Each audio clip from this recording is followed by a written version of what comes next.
cancel culture. It's about canceling. Up yours. Oh, up yours. Systematic bullying that's happening. And they believe that Cocaína.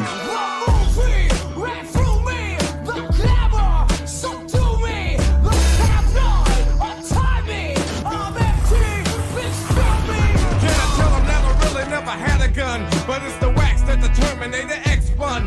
Now they got me in a cell cause my records ain't sell. Cause a brother like me said, well, it's born like this, immaculate conception. Not transform like this, perform like this, which yells you a new weapon. I don't contemplate, I meditate, then off your head. This that puts against the bed. This that I got realness, I just push, cause this in my DNA. I got millions, I got riches building in my DNA. I got gunk, I got evil that rot inside my DNA. I got off, I got trouble, some heart inside my DNA.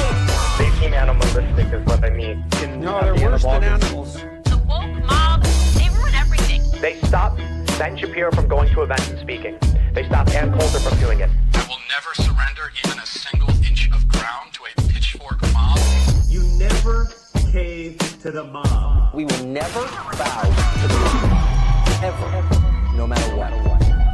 Do you see the final expression of cancel culture in terrorist groups like We'll see camp who. They want you to comply. Hello. Hey, how's it going? Oh, I don't like this Started format. early. Yeah. Ooh, that was a. Technically, on we're time. on time. I love how I started it right at 5:30, and Bay Photo's like, "Whoa, they're early." Yeah. I came in as the intro was starting. I was like, "What already?" I'm like, "All right." You're like, "There's an intro." Yeah, I know that folks were probably going to be a little bit late, so I'm like, "Fuck it, I'll just start. Why not?" You know, we were gone last week, so we'll give them a little bit of extra time of us rambling in the beginning while people show up. I like rambling. My favorite. I love rambling. How are you two doing?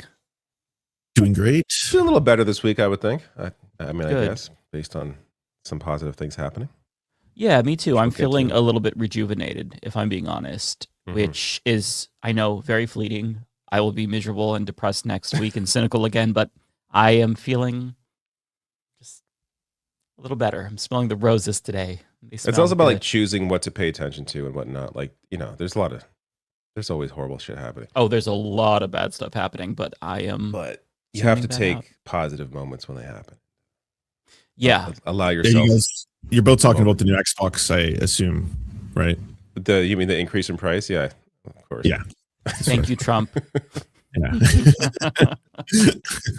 It's so insane. They raised the price of that late last year, and they're doing it again. Like They're doing it again. 8 months later. Like, it's so ridiculous.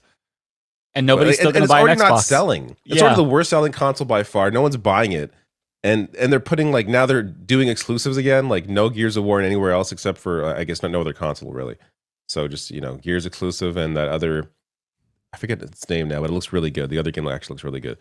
But that's also a PC, Xbox exclusive. Like, I don't know, like, what are they doing over there? And while laying off a bunch more studios, like, yeah, not a great time in the game industry. And today, Bungie got layoffs too. Yeah. Which saddens me as I really enjoy Marathon, and I don't never know got if they said, into Destiny, Lance. but I heard good things. Destiny is a bit of bullet sponges. I don't know if you're into those kind of games. Like, it's okay if you have a friend that you want to talk to for a long time. Like, I had a friend that was living in a different country, so it was fun to just use it for the voice chat. But in terms of a game, you just run around shooting thousands of bullets into bosses forever. Like, that's just it. Yeah. Okay, yeah. Like I like the Bungie style gunplay, like how the guns, like how the games play. But in terms of the sponge stuff, yeah, I'm not super into that. But Marathon, like, I really enjoy Marathon. And I play it mostly solo. I just go into solo queues. It's almost like a horror game. Like you have that's a game you have to wear headphones, and I kind of just creep around, listen for footsteps, like try to decipher, is that a robot or is that another person playing, and then just kind of like, I know I have my own way of playing. Like I tend to wait out the entire map. Like I'll wait 20 minutes to extract, because by that time usually the other players are gone. It's a little safer. Like I'll come out of hiding and do my thing. And Oh, that's like, smart, David. That's what I would do. Yeah. The but bitch ass this is like a pussy very hide different kind of strategy. game. Like I haven't played a shooter like an online shooter like that. What'd you say? No, that is my strategy. The bitch ass hide strategy. I played Fortnite You like would one or pick two odd times. job, wouldn't you? You're an odd job player. You're someone who would pick the character that everyone hated. Oh, Odd Job, yeah. Yeah. No, I never Golden really ideas. played that. The one or two times that I played like Fortnite, I just hid the whole time. And as soon as I came out, when there was like 20 people left, I got blotted immediately, just like right in the head. And I'm like, this is boring. I just sat here for 20 minutes and then I didn't even have a chance. It was brutal. I feel like you would like Marathon. Like I know you say you're not a shooter person, but I think that's why you would like Marathon, because it's a very different kind of game, and it's a game that is, you know, I've played it in teams occasionally, but like with randoms. But it's a game that's definitely fun in teams. But if you just want to play it as like a single player horror game, like it's a lot of fun. If it's on sale, maybe I'll check it out at some point. It's If probably like going to be on super sale cheap. again, considering the state of that developer. Yeah, on the subject of video games and how shitty the industry is, did you all hear about Grand Theft Auto 6 and the Why is everyone fuckery there? talking about what happened? Did it get delayed again? No, so you can tell it. Yeah. So it's going to be $80 for the base game. But if you don't pay for the $100 premium edition, then you're going to be locked out of certain in-game stores. Seems like quite a bit, like a tattoo shop, different clothing shops, barbers. And if you buy the physical edition, you get a code in the box. So there's no disc. Straight up just at launch, which I think they're doing purposely because they don't want leaks to go out. And usually games are leaked because the disc gets out early, the print gets out early. So there's still, it sounds like they're going to have a disc later on, but just not at launch. But yeah, to pay like, you know, for the physical Ultimate Edition and not get an actual disc in the box is a little. This is not the path I want us going down. That's the gaming industry. Because Nintendo already does that, right? Like they did that with the Switch too. Like, don't the games now come in codes? They at least have carts. Like those are So there's they're called key cards. So like basically like basically half, if not most or more than half of Switch 2 games are, you have to have the cart in and then it downloads the game. So it's still like it's still something. Like you could still resell that. It would still be worth something because you wouldn't be able to, you know, if you sold your copy of that game, you wouldn't be able to use it without the cart.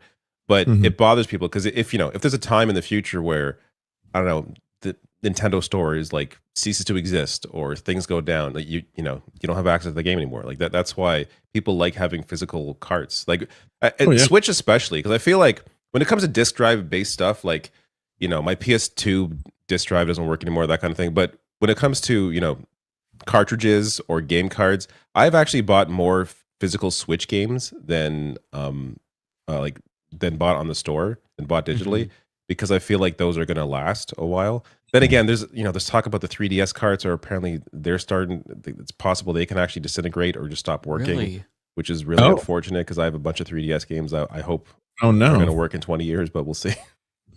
Oh no. Yeah, I don't like, as somebody who is one of those stubborn millennials who refuses to adapt and still likes to buy physical media, I am considering just maybe waiting to get GTA because I don't want to spend $80 on a game that is not physical. It just. But are you like a PC player? Like I always find it weird with like PC gamers talking about this. It's like you buy all your shit on Steam. PC games have no physical edition. Hello, man. Yeah, I'm gravitating more towards Steam, but I've kind of gotten a little bit scared about all physical media just because even though I like Steam, just as far as corporations are concerned, they have their issues, but comparatively speaking, they're better. The problem is that like if Steam ever gets bought out by some different company, all those games could go away. And like, you know, I don't know which company it was, but there was a digital movie company that you could buy movies from them, and then they were bought out, and then people lost access to the movies, or one of the licensing deals fell through, and so people couldn't get access to the movies. And there's just no real way to protect the things that you purchased because you don't technically own them. You own a license to view them, and I don't like that. So I have been getting back into like physical media. I just bought Shrek 1, 2, 3, and 4 on Blu-ray, and I'm like, fight the system. Consume again by buying physical media.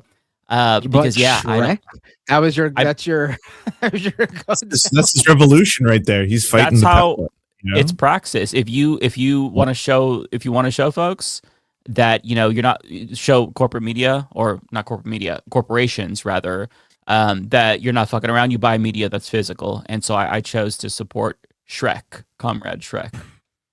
But yeah, I'm buying physical in general. I bought like some anime too, just on physical because I don't know. I want to be able to have things that I like forever.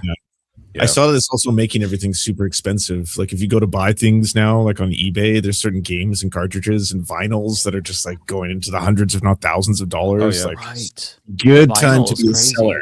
If you have a lot of analog stuff at your house, you might have some money if you're listening to this. So go check it out. My childhood GameCube collection, which I still own, by the way, like some of those games, like Def Jam New York, they are worth hundreds of dollars. Apparently, I think New my York's worth hundreds.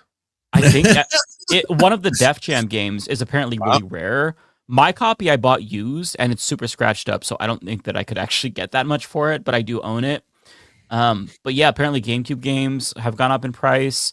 There's another console. I can't remember which console. There's another one that's going up in price as well. It might be one of the handhelds. I'm not really sure, but yeah, the physical like retro games, it's a pretty growing industry, and it really took off during COVID when people were stuck at home and they wanted the. Oh, that one's probably expensive, wow. David. Damn, it's probably very I got a valuable. few GameCube games. How are you doing, Matt? I'm all right. How are you? I'm doing lovely. I'm watching a lot of World Cup games. Oh, nice, nice. I've been basically just watching Portugal and Canada. That's all I care about. So. Yeah, Canada were the only games I think I watched, and Brazil because it was going on everywhere. Oh, I've been watching them all. You better believe I was up last couple nights ago watching 11 p.m. game between Jordan and Algeria. You better believe I was watching it. I have a hard time watching. I shouldn't say that. Most sports, not all sports, but I have a hard time watching sports when I don't have a team to care about.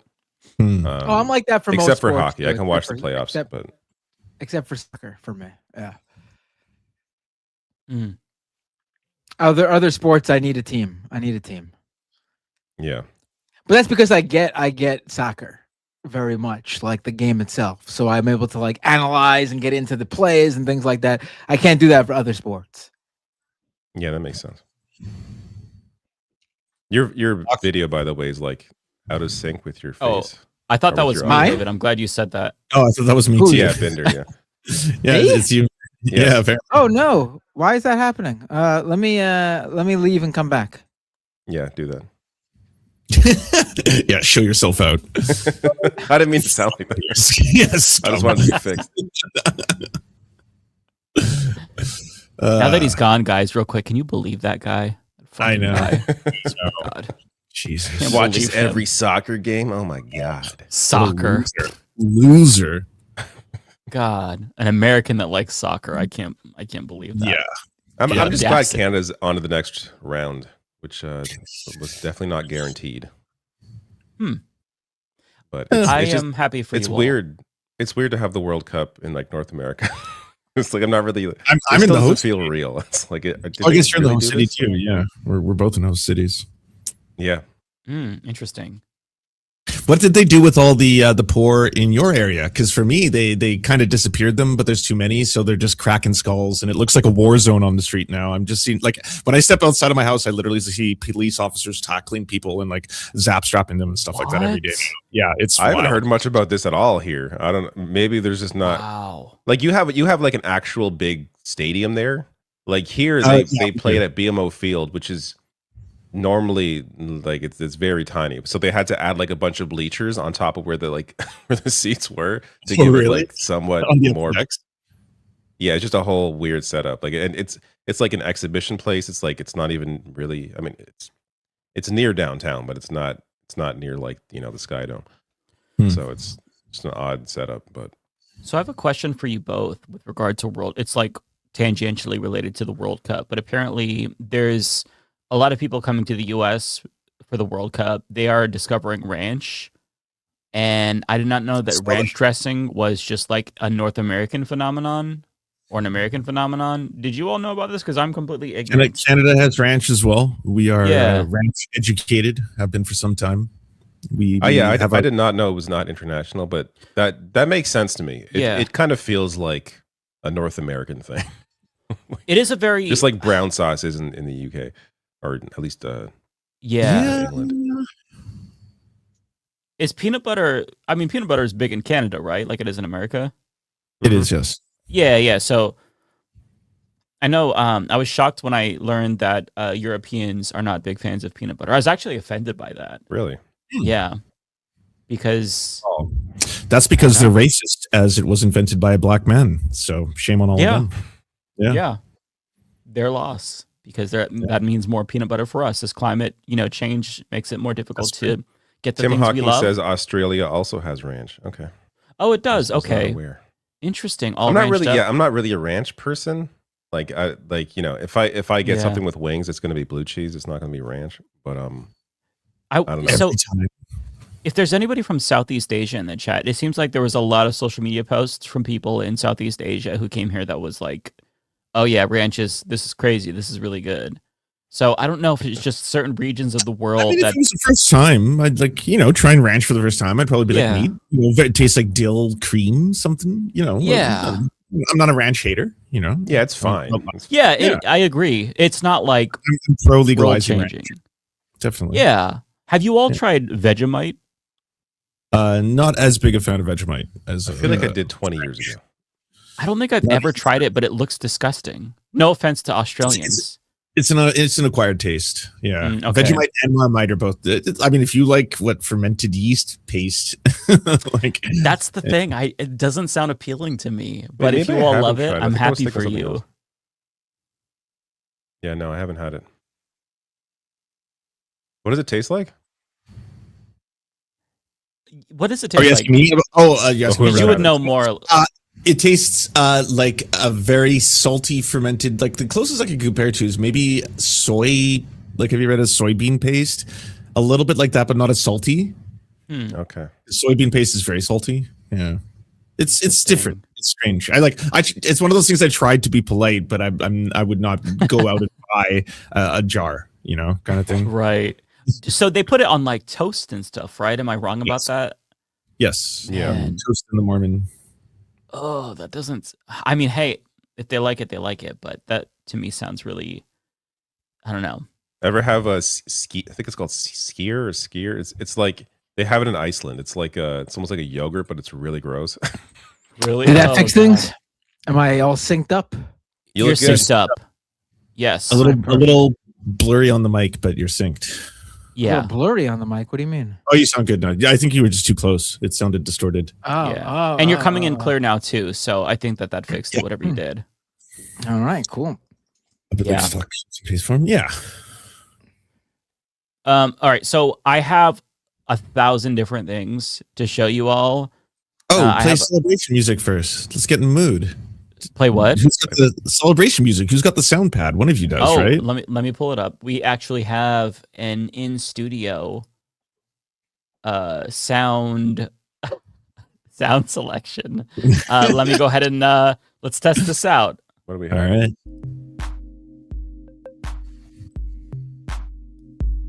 It's a little mellow. Oh yeah. Okay, let me try it. All right, brother. Selection. Oh, I don't like that. These are all definitely royalty free. I can tell you that. This one's called Night Driving. I can picture it. Waiting for the beat to drop. We should do the whole podcast over just a sound bed. Yeah, that could be fun. Copyright music. Why are we doing this? Because we're setting the mood. Does anybody want to start freestyling? Which white boy wants to be brave enough to freestyle? Oh, yeah, right. No. Definitely not. Okay, this one's called Dance Pop. Oh.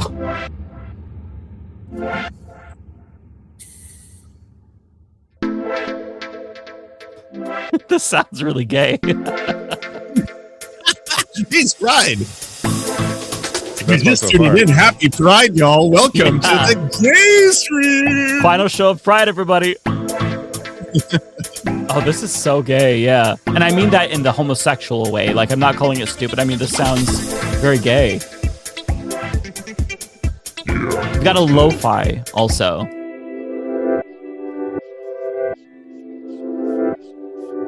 Music.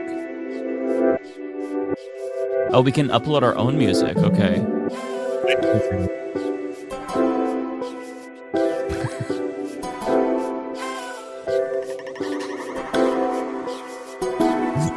Not good. Not good.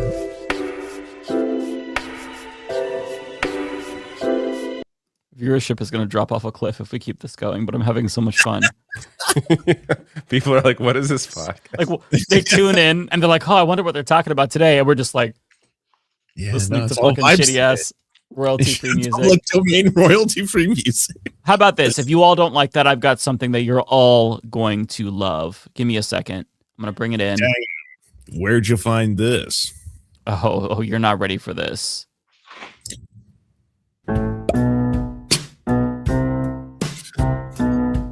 Hey, Utah District 12, listen up right here. There's a new name on the ballot for the Senate this year.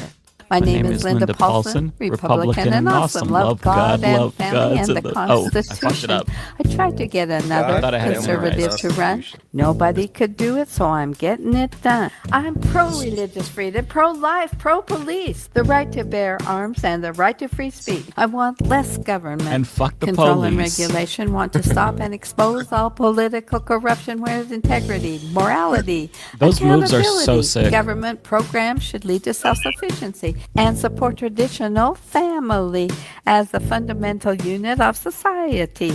But in schools, they're pushing for new beliefs. And just to clarify, as a female adult, I know what a woman is. Yeah, fuck trans people. Just had to throw that in there. Doesn't even rhyme. I love this country. It's a blessing to be free, but freedom comes with responsibility. The Constitution needs to be protected, not changed or disregarded, but resurrected. If you share my values, if you like what I stand for, then give me your vote on the 8th of November. District 12 needs a choice. Let me be your voice, Linda Paulson. Linda Paulson for Senate. Oh, thank God there's not a third line. That was written by ChatGPT. Now right? the viewership definitely has dropped off. That was just... Well, listen, I'm bringing up Linda Paulson not for no reason. As a lot of the viewers know, hang on, let me pause this. Not again. As many of the viewers know, I'm a huge right-wing rap aficionado because I am severely mentally ill, and I just found a really cool new artist that is. I'm not going to say that he's as good as Linda Paulson because that's such a high bar, but the artist that I found is genuinely talented in a way that I haven't seen in years. So I'm going to play this for you. His name is, his rap name is Constantino. And he actually is a Republican politician who just won a primary in New York. And he is a very heavily celebrated artist. This song from him has 497 views. And it's about Donald Trump. And I just want to play this for you all and let you all enjoy it. I will say nothing else. I'll let you listen.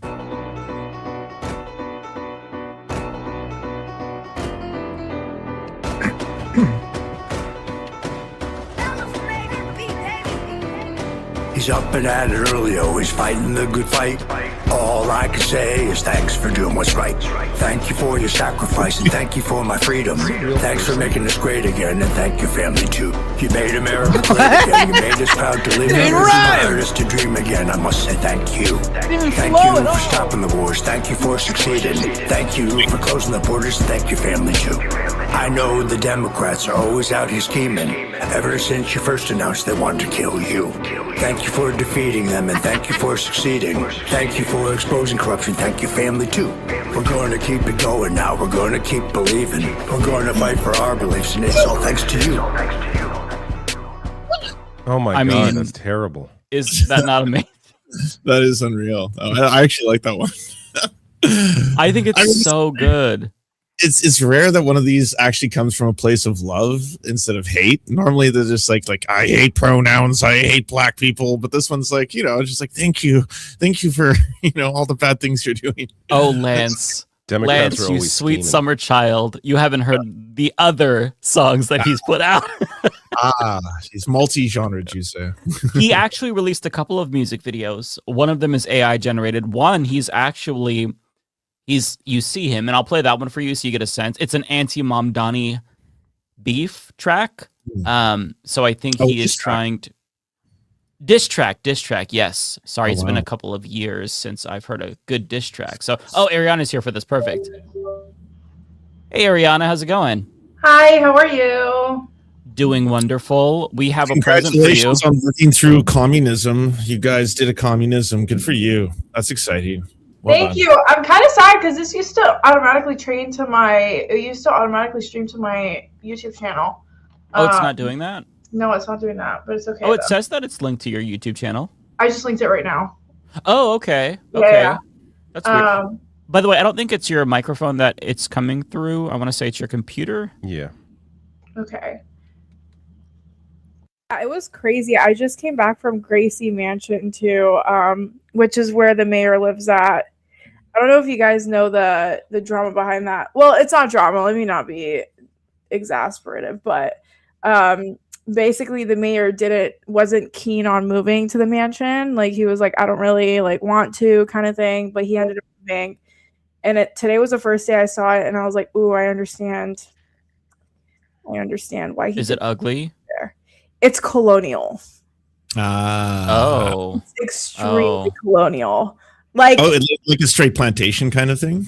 It gives that vibe, to be honest with you. Really? Oh God. I think plantation, not necessarily, but so I basically looked up the history, but it was basically like, I don't know how to explain it. It was built in the 1800s, first of all. And it's been standing since the 1800s. It was first built in 1755, and then it was kind of like torn down during one of the Revolutionary Wars, and then they built it back up late 1700s, and then it's been up since. Oh, but that's it's like so colonial. Wow. I just know Raba does not like it. Like, I just know Raba does not like that place. There's no way. Came across an article from the Daily News. New York City Mayor Eric Adams says Gracie Mansion is haunted. It looks haunted. That's literally the feeling it gave. Like, it's the feeling it gave. It was giving haunted. I'm not even joking. It was giving haunted. New York. Where is this in New York? This looks like it's Upper East Side. Out in the country. It's Upper East Side. But it was giving haunted. It's it was really giving ugly haunted. looking. I'm not gonna lie. Like, Good film, some good movies in there. maybe like something about Lala Marie or something. I don't know. I mean, this looks so. Oh yeah. There's something off-putting about this. Yeah. Oh, it's right by the water. That's where Satan comes from. Very colonial 1700s. I just murdered a bunch of indigenous people to build this vibe. So I was like, oh, I really don't fuck with this place. Yeah, that's disturbing. Still an honor to be there. I asked them, I was like, please, anytime you guys have an event at Gracie Mansion, let me know, because I really wanted to see it. But I was like, oh, it's not. I was like, I understand. Ariana, you should try to hide somewhere in the mansion and then scare Mamdani. Like, once all the press clears out, just wait till night. I would literally be sent to Rikers. Like, there's no way.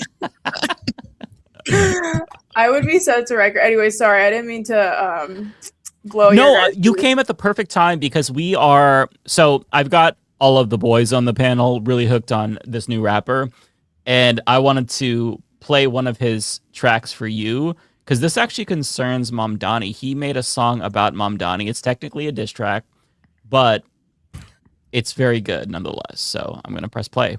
Okay, I need to see this. I'm sure it's fantastic. Citizens. One is named Zoran Mandami. I'm First off, fuck you, bitch. I see through your game. You ain't from here, you from Uganda where your friends feel gay. You still a citizen there. You still visit the play. Got an evil ass father with his fucked up way. Wifey chill with terrorists, daddy like suicide bomb. Telling kids to wear vests, screaming intifada. Zoran a trained actor, he don't fool so many men. But I see through you, and I know just how this ends. It don't end happy, it don't end felice. It ends with you failing to achieve. Real quick, I just have to point out, I'm so glad I changed this because I had the white version of these little plastic panels on the old Humanist Report studio. I'm sorry. Yeah. How did you find this? How does one come across this? Yeah, that's what I'm wondering too. Oh, well, he just won a primary in New York's 20th district. So this guy? Yeah. He might be a representative. Yeah. Are you joking? Oh, this is the guy who runs Sticker. This is the guy who runs Sticker Mule. Yeah. He's the CEO. Yeah. What's Sticker Mule? Sticker Mule, the company that you could buy stickers from and everything. Sticker Mule. Oh, okay. Never heard of it. You've never heard of it? It's like the biggest. I will not be sticker company. I never used it. What the fuck is his name? Anthony Castano. Wait, let me. Also, it's funny that he says Constantino. It's funny that we're watching this where he says you're gonna fail, literally as it was just announced like moments ago that the New York City Rent Board had just approved Mamdani's rent freeze for stabilized apartments. Like within 6 months he's already delivered on one of his main, well, more than one now, but probably the main promise. He's just delivered. Did you just say Anthony Castano? Constantino? How do you spell it? Let me put it on. So, can you see this? The Constantino. Okay. Did he run I'm assuming he ran Republican. He sure did. Yeah. And apparently the seat might be in play because he's the nominee. Trump endorsed him. Trump backed Sticker Magnet wins the House primary. Yeah, buddy, he did it. What a title! Can you send me the link to this video? I need to make a reel about this. I'm sorry. This is absolutely. Oh, Ariana, there's other songs from him as well. I'm gonna put this in the private chat, but there's a song called "Thank You" that we listened to. That's my favorite one from him. It's very, very good. There's another song, by the way, from Constantino. Let me share this tab instead. So this one is not as good because it's AI generated, and I don't like that. I mean, his rapping is real, presumably, but the video itself is AI generated. But this one is just called Trump. I just think that his like mannerisms and his idea of like what looks cool is very fascinating to me. But this one is, if I'm remembering correctly, this is the one of Trump parachuting in after skydiving. I think it is, yeah, because like it's in the clouds. I'm pretty sure this is the one I'm thinking of, but not as good as "Thank You." Oh yeah, why this is still don't you good. fry the fucking earth for this kind of shit, man? Yeah, that's a good point. You know, towns are being drained of their water, so we can get music videos like this. Let me press play for you all. It's totally worth it, if you ask me. Oh yeah. Trump, Trump, Trump, Trump, Trump, Trump, Trump, Trump. Everywhere I go, they love Donald, Donald Trump. Trump, Trump, Trump, Trump, Trump, Trump, Trump. Everywhere I go, they love Donald, Donald Trump. Down in Mexico, they love Donald, Donald Trump. Flew to Italy, they love Donald, Donald Trump. In the Middle East, they love Donald, Donald Trump. Met some Africans, they love Donald, Donald Trump. Even in China, they love Donald, Donald Trump. Man, these Indians, they love Donald, Donald Trump. Trump, Trump, Trump, Trump, Trump, Trump, Trump. Everywhere I go, they love Donald, Donald Trump. Trump, Trump, Trump, Trump, Trump, Trump, Trump. Everywhere I go, they love Donald, Donald Trump. Trump, Trump, Trump, Trump, Trump, Trump, Trump. Everywhere I go, they love Donald, Donald Trump. He's definitely walked out with this song before, right? I could see him playing this around. They love Donald, Donald Trump. In the Middle East, they love Donald, Donald Trump. Yeah, the beat's not bad actually. It sounds a little bit like Party Rockers. No, it sounds like rave beats. Like I at best. It is LMFAO, yeah, for sure. That like you could almost hear Party Rockers like during the hook. Accidentally, yes, it's Trump.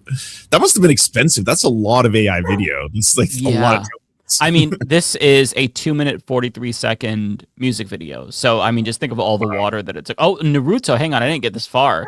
Wait, is that the Gangnam Style? That's I would hate this dude. He's like a radical communist. Like no one really.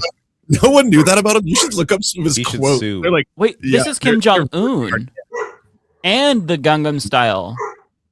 Oh my god. Okay, let me just play a little bit more.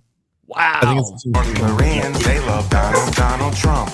South Koreans too, they love Donald Trump. Yeah, that's what she's Africa, Japan, they love Donald Trump. So Abe was the man, he loved Donald Trump. Oh my god. And I gotta say, I love Donald Trump. Might be president one day, just like Donald Trump. Just like Donald Trump.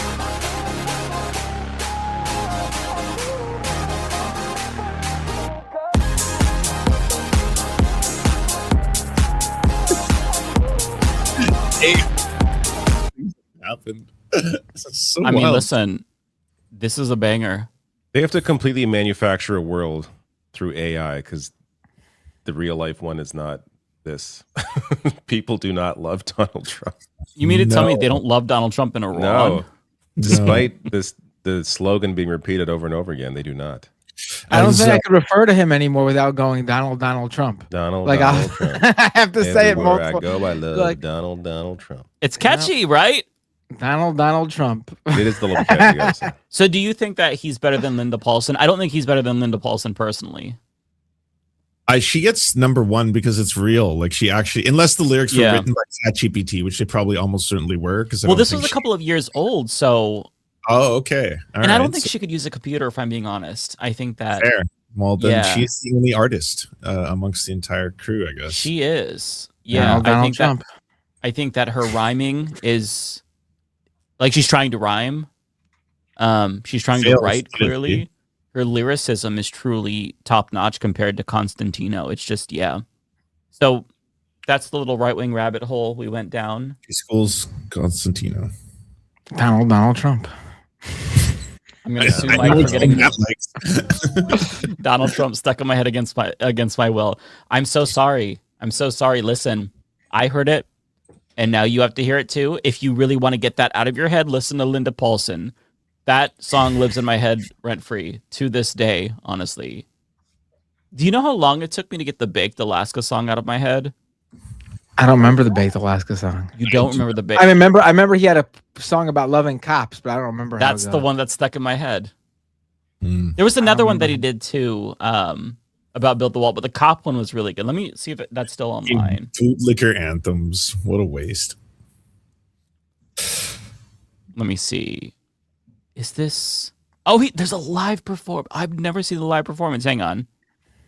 Let me go ahead. I wonder what this guy's doing. Is he in prison or? Baked Alaska, he was one of the people I think who almost got in trouble for January 6th because he live streamed it, but I think he got pardoned or like something. He's not in jail. He's fucking still being a maniac. Still a Nazi, I would assume. Yep. Donald Trump. Let me. Okay. He's probably going to say slurs. Is he? It's Baked Alaska. I'm just saying you might get slurs. Just so you know, that's what this dude's all about. So if he just sings the song, then I think the song doesn't have any slurs because this was an anthem for grandmas in the 2010s. Cops, a law enforcement. Oh, we Lord. love the military, they're important. We love our cops, a law enforcement. We love the military, they're important. And when I'm in the jam, I know that I can call up the man, with the plan. Is that guy when trying to I'm ad on the lib? run, when I'm on the run, all I gotta do is dial He is ad-libbing. 911. We love our cops, our law enforcement. We love our military, they're important. We love our cops. Do any of these people have talent? Any of them? We love our Any right-wing artists? they're important. There has to be somebody. Hang on, I'm just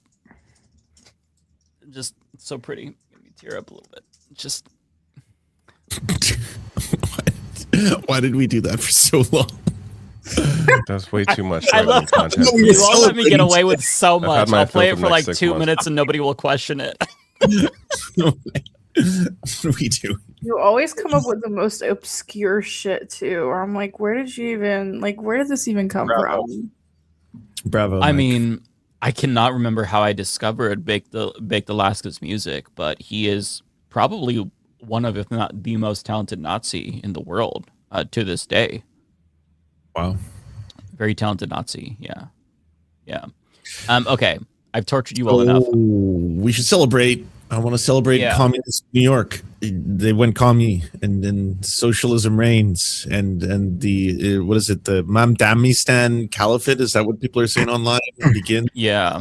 All that as well. As far as I know, and Ariana and Matt will have to correct me, but they have full blown Shakira law in New York right now. That's what I saw online.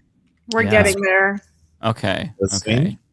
I think once we get universal health care, then it's over for all you hoes. Well, he already freezed the rent today. He made that official. Went through, eh? Wow. I gotta say this as like a Canadian, especially. America has looked like a flaming dumpster fire of fascism, but what's going on in New York? I'm so jealous of y'all. I'm like, because we're stuck Why in like are you jealous? You have shit. We have healthcare. We definitely have healthcare. I'm not saying like I'm jealous of the healthcare. I'm saying I'm jealous of your government. Like the fact that you're actually electing like real social democrats to a variety of different positions, from like low tier all the way up. Like from the mayor on down now, you've actually gotten like that. The fact that it was not one, not two, four different DSA candidates got elected in the same night. 3 was the fourth not part of the DSA? 3 for congressional, and then there was 9 out of 10 for like state, like NYC wide, like state assembly and stuff. But the congressional were 3. That's there was like a whole. There's like 16 different DSA candidates that were elected across the state. Yeah. Which is but congressional was 3, I believe. I'm pretty sure it was 3.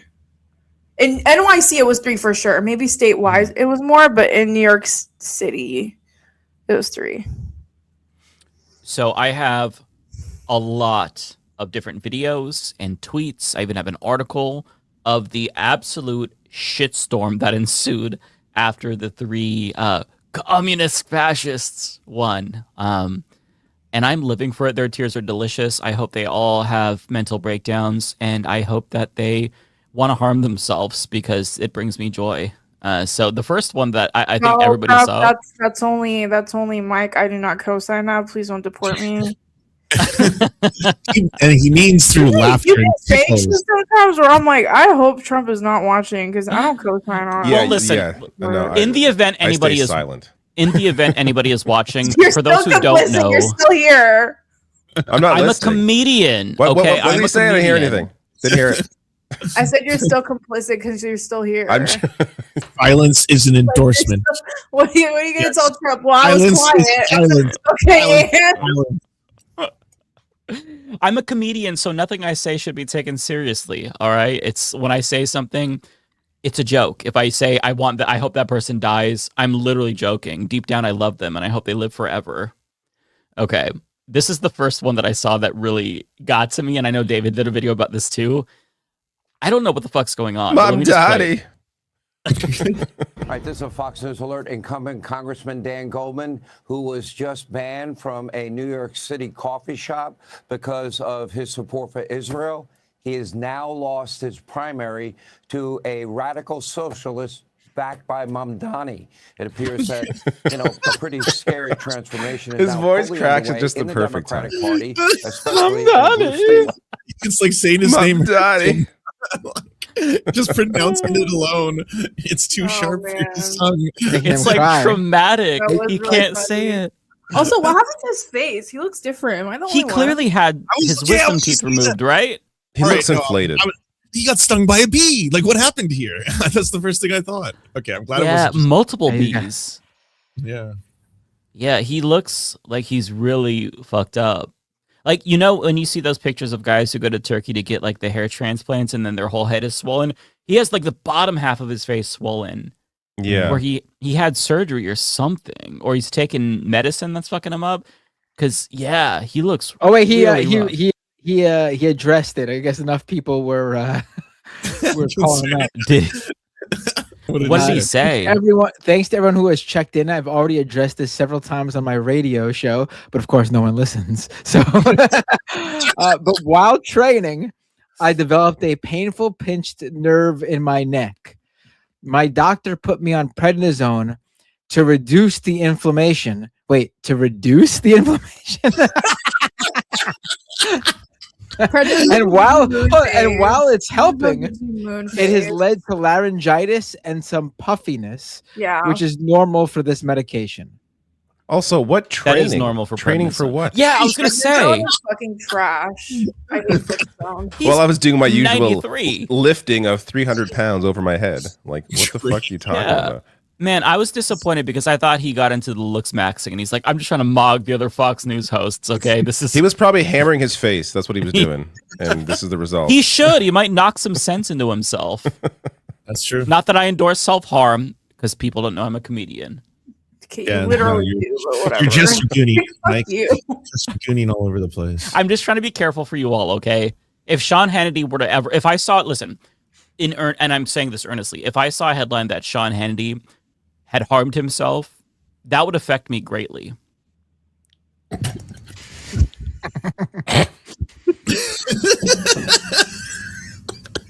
Just You don't have to keep digging the hole. yeah, right. Like we can. You all are assuming bad. Just don't say anything. You're all assuming that I would be like. Don't you live in America? That's a fascist state. Aren't you afraid? David, I'm on 18 different lists already. If they're gonna come for me, they're coming for me already. There's nothing I could do to change my fate. It's sealed, so I might as well enjoy it. God, Jesus didn't die for nothing, folks. We gotta sin. Okay. Yeah, thank you. Okay, listen, I did not say how it would affect me. Obviously, I'd be so tore up by it. I'd be gagged by it, honestly. Okay. Yeah, to David's point, we could have just moved on like 5 minutes ago. It's like, and for some reason, we all just sit here silent and let you keep digging. Like, I just zone out. You have to I stop start me, reading okay? Twitter. I It's can't like, what's happening on Hold Twitter on, now? we need a stream like enforcer. I need someone to like. Yeah, we need like a moderator here. Like, all right, true. three of us can keep up. Like, I thought he was there's going 5 minute timeout. Okay, listen, I have midway through.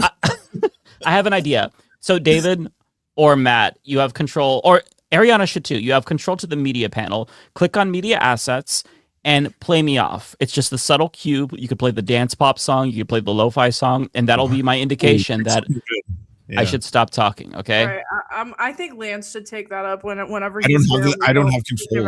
off the stream. A gong works too. Yeah, just a subtle I cue. feel like a gong is very fitting. Yeah. Okay.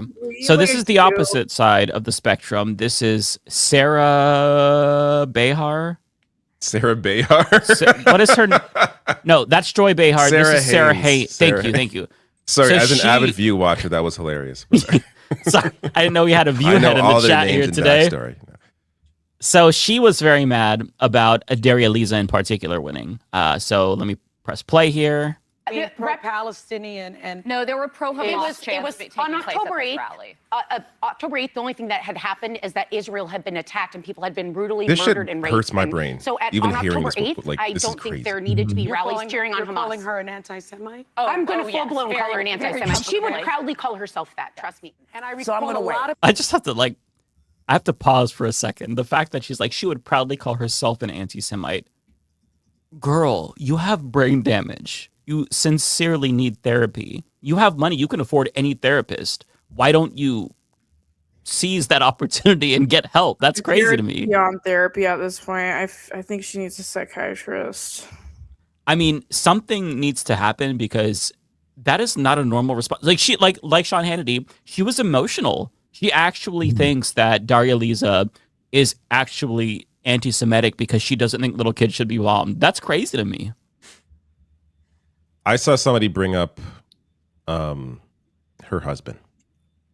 And if you look up that guy's tweets, you begin to understand maybe why she's thinking this way. Wait, how Okay, bad I are haven't they? seen that. Oh my God. Yeah.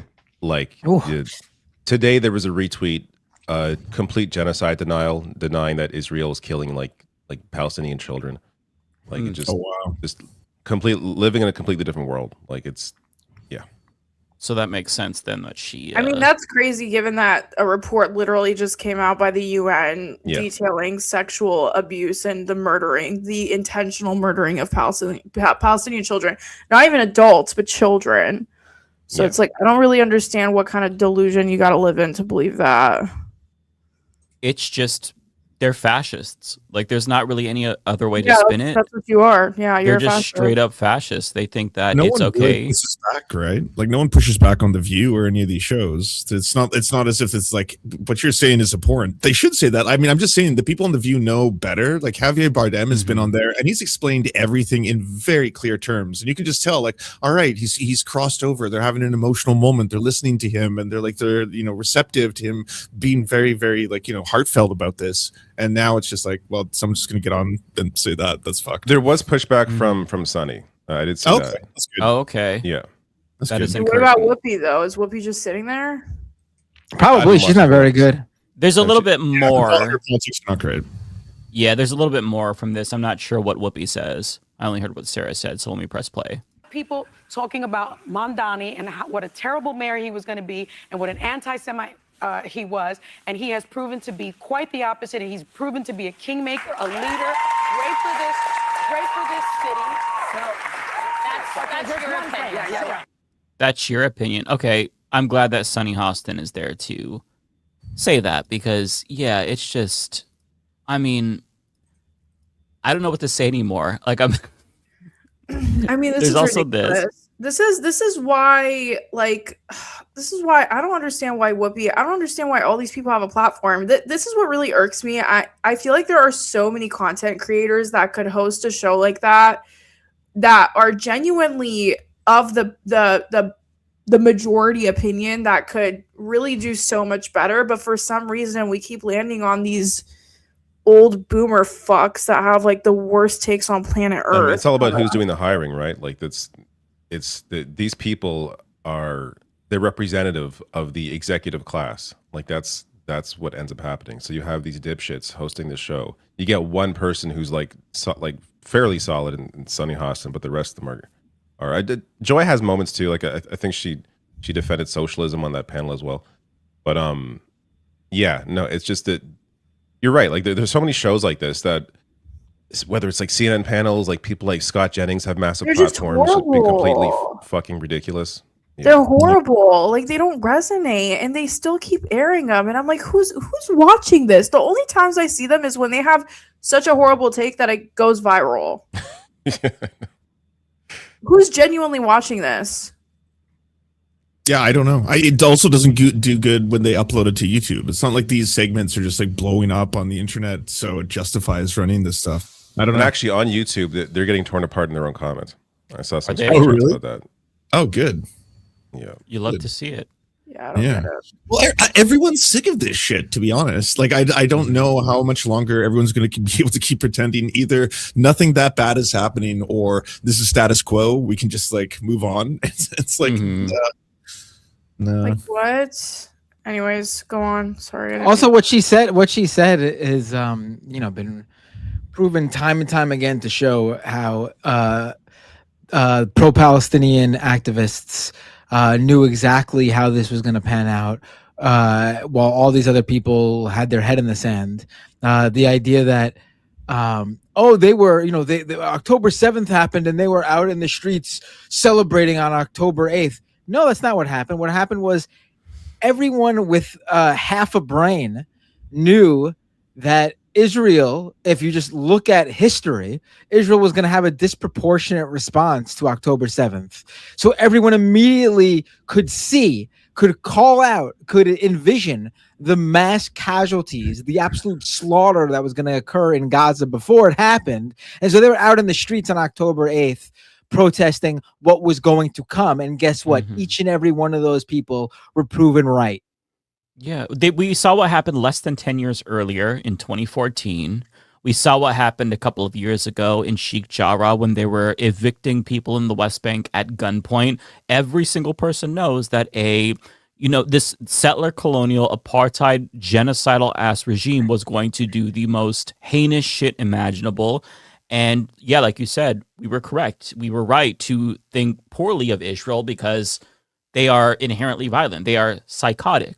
And, at this point in time, the people that are still denying it, they are they're seriously just either mentally ill or they're fascists. Like this is psychopathic.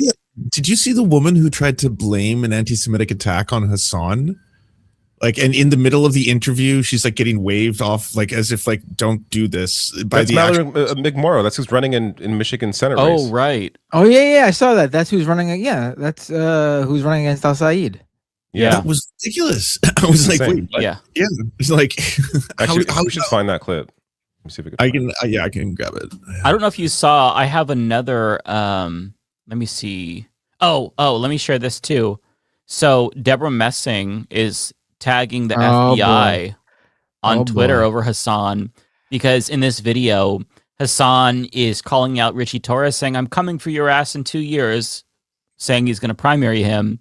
Oh, God. And she says this is threats against the public official. FBI and YPD. Dude, do you know how many times people have done this to me and tagged my shit to the FBI? You want to know how many times the Secret Service or FBI has showed up to my house? 0, because they have nothing to land on. What is the FBI going to do? Come to my house because I said ICE agents should be filmed? Like, what the fuck? Also, I can't wait until Richie Torres gets primaried because that motherfucker stopped tweeting about Israel. Like, I feel like he's eating shit right now because he knows what the fuck's about to come for him. He has ever since he did the Adam Friedland podcast, he hasn't been the same. Like that rattled him. Oh yeah, I'm serious. He has not been the same since. He's been so rattled by that, where he just got served up on the internet. I've noticed he's tried, like, even when he talks about Israel, he takes it kind of a more like, I have very strong critiques about Benjamin Netanyahu. Okay, I'm not above saying that, and it's just like, oh, that's right. A new Okay, and a tomato is a tomato. Like, I'm sorry. Honestly, the best way to suss out a Nazi nowadays is if you ask someone a question, they say, oh, well, Netanyahu has his problems. Like, no, bitch, I didn't ask you about Netanyahu. I asked you about the existence of the state of Israel as a settler colonial state, not fucking Benjamin Netanyahu. I don't care about him. Yeah, of course there's bad people like that are a part of that project. Like, oh yeah, that makes also, sense. His disapproval rating is 80%. So you ask any average Israeli, they're also going to tell you they don't like Netanyahu. Like, you're not special. You're not special for saying that. It's not a crazy take. Yeah, there has been a lot of support on the left for Abdul El Sayed. He's been endorsed by Hassan Piker, who has millions of followers on social media, mainly people under the age of 30. I mention this because he is a very controversial figure. And in March, you compared him to white supremacist Nick Fuentes. Now, Piker spoke to Detroit Public Radio about that yesterday. I want you to take a listen and respond. There's so much diversity of choice in where people can get their news from, so people can come to me directly and figure out what I'm actually about. So that was one of the reasons why that smear campaign failed spectacularly. People started looking at Abdul's campaign. People started hearing what he was saying, and they liked it. And lo and behold, he was in third place before this smear campaign started, and now he's comfortably in first place. I want to give you a chance to respond to that. Certainly. There's a responsibility for whoever we nominate as our next U.S. Senator to recognize we have to build and expand a big tent. My opponent made a decision to bring in Hassan shortly after there was an attack on a synagogue here in Michigan where a man drove a pickup truck into a synagogue where 140 preschoolers were at school that day. And had it not been for the security measures the bollards in place, it could have been the largest mass killing of kids in this country's history. And to bring somebody in to represent your campaign, in my mind, is a very different decision than going on somebody's stream and talking to their audience. What an insane person. Answer what is she talking about? She doesn't. I pointed this out in the Majority Report. She never even attempts to address the what she's trying to convey there.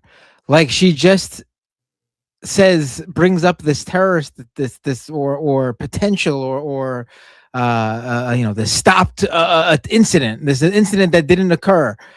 And then she just says like to bring him in, but like she never even attempts to like explain what the relevance is. Because there is no relevance. There's no relevance at all. There's no connection at all.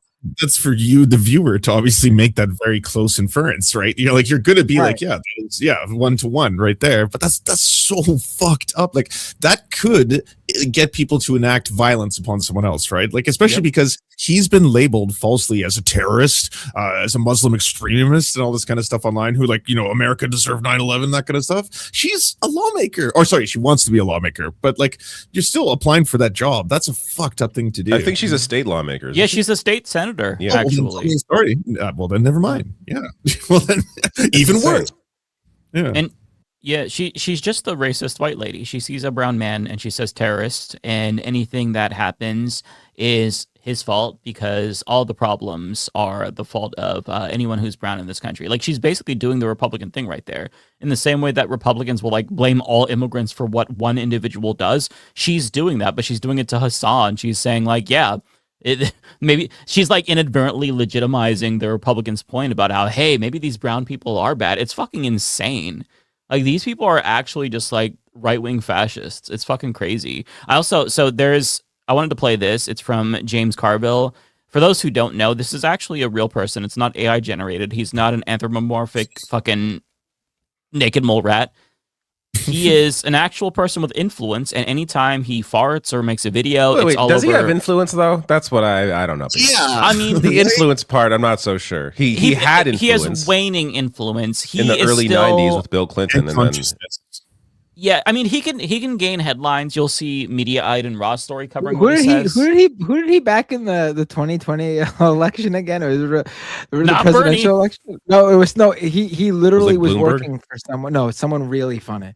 Was it Delaney? No, it was really funny. Hold on. He backed Colorado Senator Michael Bennett. Oh my God. Wow. The most forgettable person in the race. He was on TV, like legitimately like building him up as if this was the guy to watch out for. Like this was his guy. That's this was the guy that was gonna take it all. So what he says is actually insane as well. I mean, I'm saying insane so much I sound so redundant. I need a better vocabulary, but I don't know how else to describe these fucking people. The shit that they say is truly beyond the fucking pale. Yeah. Mr. Valiant, I'm in the New York Times reported, and I have the quote right here. I'll get to it. She is against pass off all their views. She has attacked interracial relationships in the American flag. I'm sorry. I think he's talking about Daria Lisa. No, I know, but what? I don't know how he gets that. But I do know about the American flag thing, and she tweeted about how her hands were dirty and she didn't have a napkin, so she used the American flag behind her. A hilarious tweet. That's just objectively funny. I'm sorry. Oh my God. Sorry, the suitcase in the background is like pissing me off. Is it bad? I didn't even notice that. Now I can't unsee it. Oh yeah, what the hell? Like it's pissing me off. If you ever look at this guy's mansion, it is as tacky as he dresses. It's I imagine outrageous. And for some reason, he's portrayed in the media as this like everyday guy. This guy's a fucking multi-millionaire. He's so rich. He's not in touch with the average person. He sucks. But listen to what he goes on to say something about I just can't be part of a party that abandons Israel or something like that. Like I'm paraphrasing. I don't remember what he said specifically, but what he says is fucking crazy. Yeah, I guess not. And I actually do think it's time for Democrats to talk the S word, schism. I really do. Everybody's always said, no, we're coalition, we're big tent. And there's just some shit that I can't be in the same tent with. And we talk about what Mondami was 3 for 3 last night in Manhattan. They call it the Commie Corridor. Fine. Jason Crow's service pack, vote bets, 10 for 11. You wouldn't know Jason Crow exists. Okay, you wouldn't. You wouldn't know. You wouldn't know Abdel Sandberg exists. You wouldn't know. In I want to be very specific. I understand the free press for being here because if they nominated David Duke or something like that, we'd be the same way. I understand all that. To the extent I understand the Times, because they are the New York Times, so they have to cover. They are the hometown newspaper. But the idea that we must neglect everything else that's going on, all of these other primaries, all the recruits Jason has, all huge, phenomenal successes we've had, and declare that the party is now under the control of the Democratic Socialists of New York City is insane. But and understand, these people do not like Democrats. Not only are they not Democrats, they wish Democrats poorly. So I just cannot. Maybe there's a way that you can say to, I guess Mandami is the leader of it, is, you insist that, try to insist that the people that run under your banner run as a Democratic Socialist and don't use the Democratic Party as your guideline, and let's negotiate the terms of a schism here. Maybe we can part under some kind of advantageous terms for both of us. But I'm done. I'm not in that fucking party. None of these people. I am totally comfortable. Acknowledge it's the voters that did this. The voters chose these people. Right. These are Democratic voters in Democratic primaries choosing these candidates. So these people can go fuck off. Dude, it's really funny though that it's really funny that that James Carville saw a bunch of Democrats win races, and he goes, "I can't take it anymore. I'm done. I'm not part of this party anymore." Yeah, let me play the last bit. I don't want to win, dude. Like, okay, it's not like you got that many people. This is the part I was talking about. He just says it at the end. Sorry, can we just all acknowledge how none of these people can pronounce Mamdani's name? I'm sorry, I mispronounced Kamala's name wrong, and so many people lost their shit. Okay, I get it. Understandable, right? But it's like all of these people are mispronouncing Mamdani's name. And I'm just like, at what point are we going to realize that it's Mamdani and not Mandami? Because a lot of these people do say Mandami, and it's really pissing me the fuck off, honestly. Because they have no respect. Like the respect that they expect from everybody else, they do not give in return. They feel like they are entitled to our respect and not the other way around. It's asymmetric, right? Like we have to vote blue no matter who. They don't get to do that. We have to on behalf of Israel too. Like on the behalf of Israel is doing. Like this all comes back to, what are you defending? If you're getting this mad and you're this upset, you're like, I'm leaving the party. I can't believe like the voters want this. It's like, to slaughter babies? Like what? Right. That's good, actually. I'm glad the majority of the world isn't as insane as all these weird freaks, like that's nice. That's good to see. If you can pronounce words like Mississippi, Massachusetts, or Czechoslovakia, and you're over here saying Mondomi, like fuck you, dude. You know what I mean? You're not even trying. To be fair, Ariana, I don't think he could pronounce those states either. I mean, listen to the way that he... I would doubt if he was literate. Let me just play the last few seconds because he actually says that thing that is crazy to me. That spends time questioning the policies of the government of Israel. In fact, I'm enthusiastic about that. I don't want to be in a political party that denies the right of the state of Israel to exist. That's just not, I just can't do that. I'm sorry. It's just not doable. Well, then you can get to the curb and fucking, or leave and don't let the door hit you on your ass. Just fuck off. You're literally are supportive of, you yourself probably believe and are supportive of candidates who believe that a state of Palestine should not exist. Why is that acceptable? Why is that acceptable? That's literally one of the main reasons why your guys are losing and the Democratic Socialists of America are winning. That specific topic. Yeah, and like they are gonna learn really quickly that the base, they don't agree. Like they think that they still can just get away with saying shit and the base follows along like this is 2016 or even 2020. That's not the case anymore. It's fuck Israel all day, every day. And if your candidate does not express that sentiment in some way, shape, or form, they're going to lose because the overwhelming majority of the Democratic Party's base believes that Israel is committing a genocide, and a majority of Jewish Democrats believe that Israel is committing a genocide. So you can't just say, oh, you're anti-Semitic. You can't just say, oh, well, Democrats support Israel. Otherwise, you can't be part of the party. It's our party now, bitch. It's our party now, and you all have to get the fucking line, okay? Vote blue no matter who, bitch. You get to vote blue no matter who now, because the same people who told us to suck it up in 2020 and 2016 and 2024, you have to take your own fucking advice now. And they don't want to do that, because when they said that, they meant, no. We mean you have to fall in line. You have to vote blue no matter who. You could never vote third party, but now it's like, wait, maybe we could work out some deal where we split up and they vote third party. No. Suck my dick. It's our party now. Now we're staying, motherfucker. We're going to be a tick on your ass forever. It's our party. Vote blue no matter who, baby. Oh, I love it. Rah, Democrats, bitch. Yeah, how many times do these people need to see, like, their candidates lose? Like, you lost to Trump twice, you fucking clowns. Right. And you think you should still control the party? Like, fuck right off. It's like, voters are done with these weak-ass, lazy candidates who just take AIPAC money, take corporate money, don't give a shit. Losers. Sorry, can we just talk about Jack Schlossberg? Because he was destroyed. So fucking happy. You Nepo baby, uncle, brain warm, carcass, dead animal carcass, roadkill eating piece of shit. Jack Schlossberg. Dead grandpa, pussy motherfucker. Your grandpa's dead. All right, can we play the song? Sorry, play the song. I'm sorry. Mike always has to make, like, what? My grandpa's dead too. He could use that against me if he doesn't like it. Because this motherfucker went off again. I love how we all collectively just paused. So we were like, here we go again. I was trying to back you up, Ariana. Okay, I was backing you up. I love it. I'm just kidding. Jack Schlossberg's bitch ass was okay. So let me tell you guys what happened.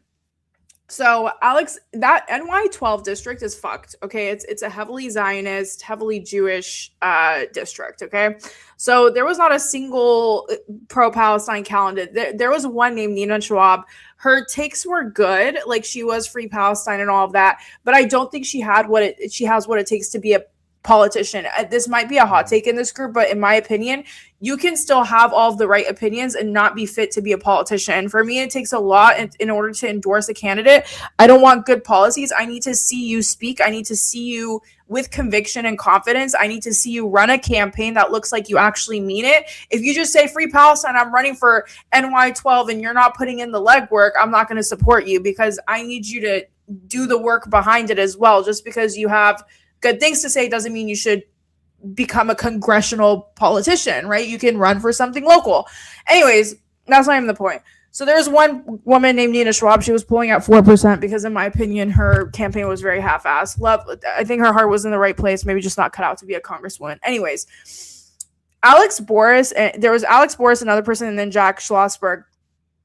Jack Schlossberg started losing his mind because a bunch of creators started doing, including myself, we took partnerships that are anti-AI because AI was spending a lot of money in that NY12 race, right? Like Palantir and the founders of ChatGPT and all of that, they were pouring in millions. So we did videos that were like, hey, this is fucked up. AI PAC is spending all this money. Dude, instead of Jack Schlossberg like building bridges and bringing creators together. So, for example, Zoran Mamdani, he threw joint creator events with Daria Lisa Lander and Claire Valdez, and he literally for hours they were in a conference room creating content with creators, all of the creators that were originally on Zoran's list who helped him get elected, who helped boost him during his original run, right? So they were doing all this. Instead of Jack doing something like that and coalescing people, creators, he started going on this rampage and he started commissioning. I don't know if he was paying for it or not, but like he just started reposting a bunch of shit about me, about how I talked about Zionism because I got paid and I didn't disclose Jack it. Schlossberg did this? Yes. He was reposting people. Wow. There were these two girls that were creating content. She literally screenshotted my video that where he says, I'm not going to say free Palestine. I'm not going to say blah, blah. I'm not going to say I support Palestine. And she was basically like, oh, this woman got paid and she didn't disclose it.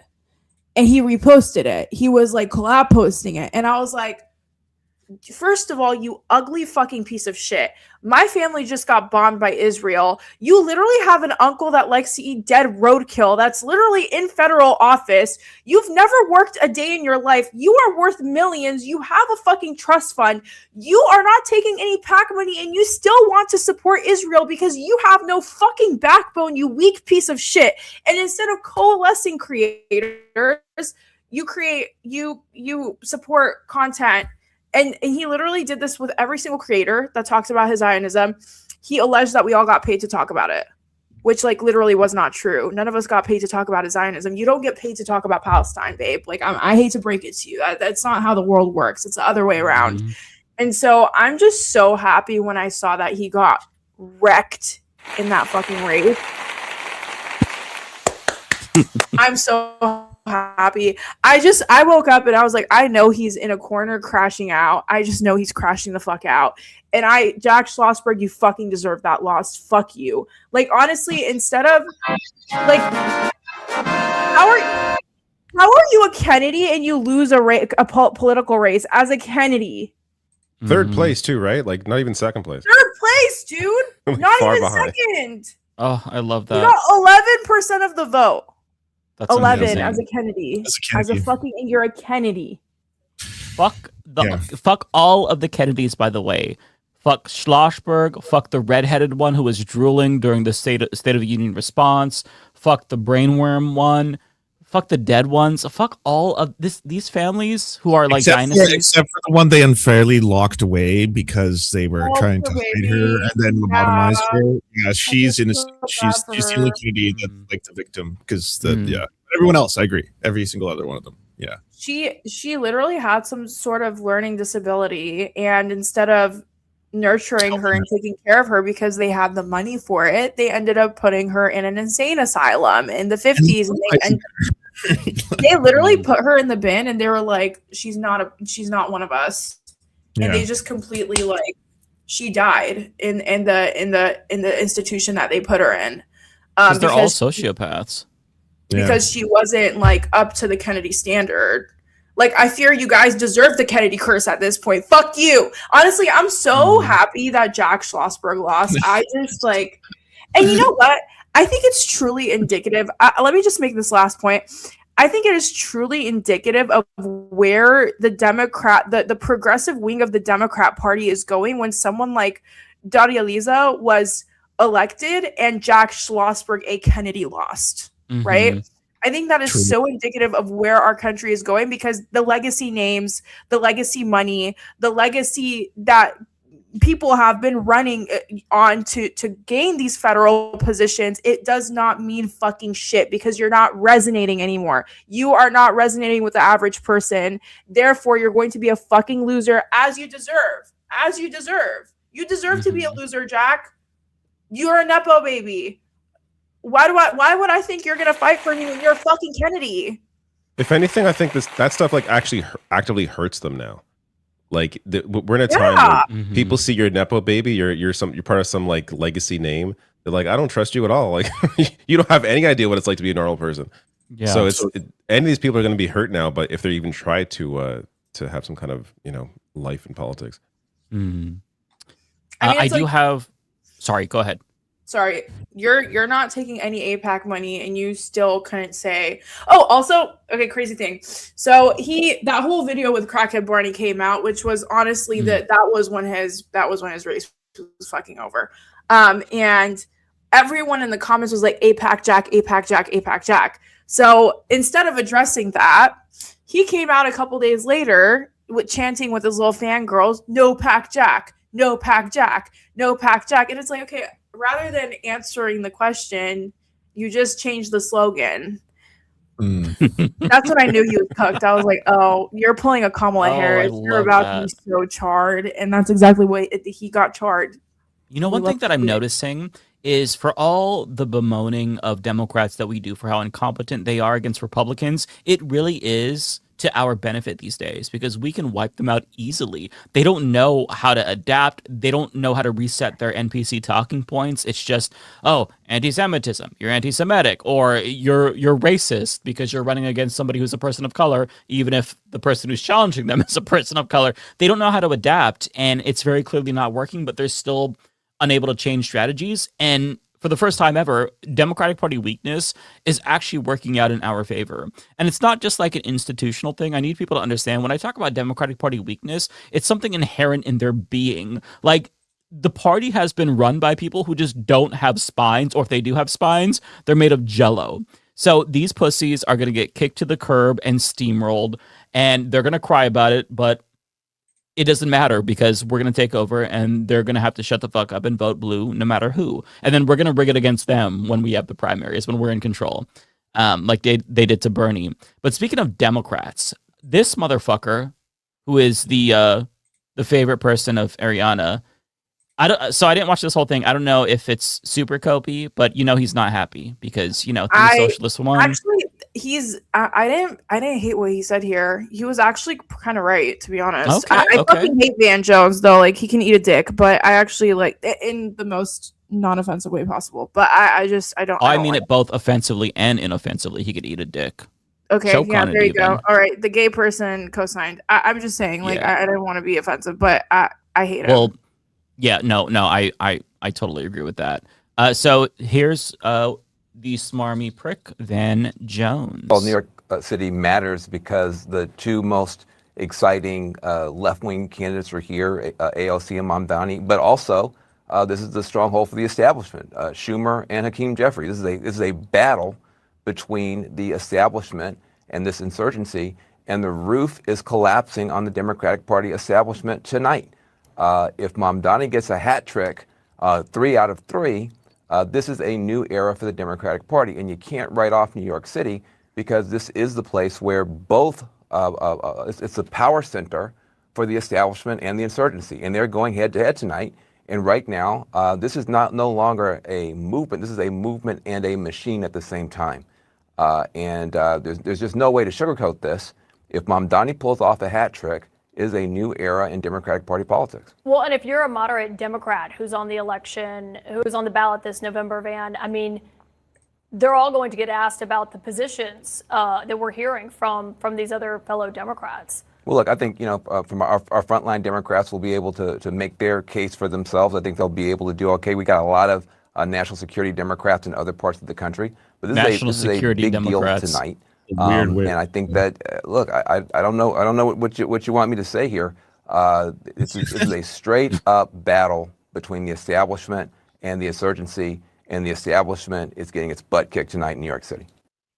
No, say it correctly. They're getting their cheeks clapped. Okay, you have to use our rhetoric now because we're in charge. Okay. It wasn't the worst Van Jones take on earth, though. Like, he's had way worse takes. I agree. That was I was not expecting bad. something worse. Yeah. I'm telling you, that one wasn't like, oh my God, what the fuck is this? Oh, that is crazy. What the fuck? Yo, how did you do research for this? I don't know how you find the most obscure things on like the leftist corner of the internet. I wouldn't call Fox News obscure necessarily. One last thing before we move on to this. Van Jones, the reason why I think he made a more astute, inoffensive point is because he knows we're all watching and we are Van Jones. So he knows the second he like gives a little hint of emotion or just a whiff of anger about the results, we're going to really milk that shit. He's become a lol cow and he knows this. And so he's trying to be cautious. And that's good. We want all of them to be afraid of us. Every single one of these disgusting cretins who support genocide should be afraid of us because it's our party now. And they have to abide if they want to stay in it. Okay. I have not watched this yet, so I don't know what he's going to say, but I can guarantee every single thing that comes out of his cocksucker is going to be insane. And the rest is stolen. Now, it's not just foreigners voting commie. These liberal women, they get the college degrees in like sociology. They move into Manhattan and they can't get a job. Shocking. So they can't afford rent. So a bunch of single women with no jobs and degrees have to shack up in the same apartment in the Bronx. And they've been taught in school America's evil, so they get angry. And they vote communist to get revenge.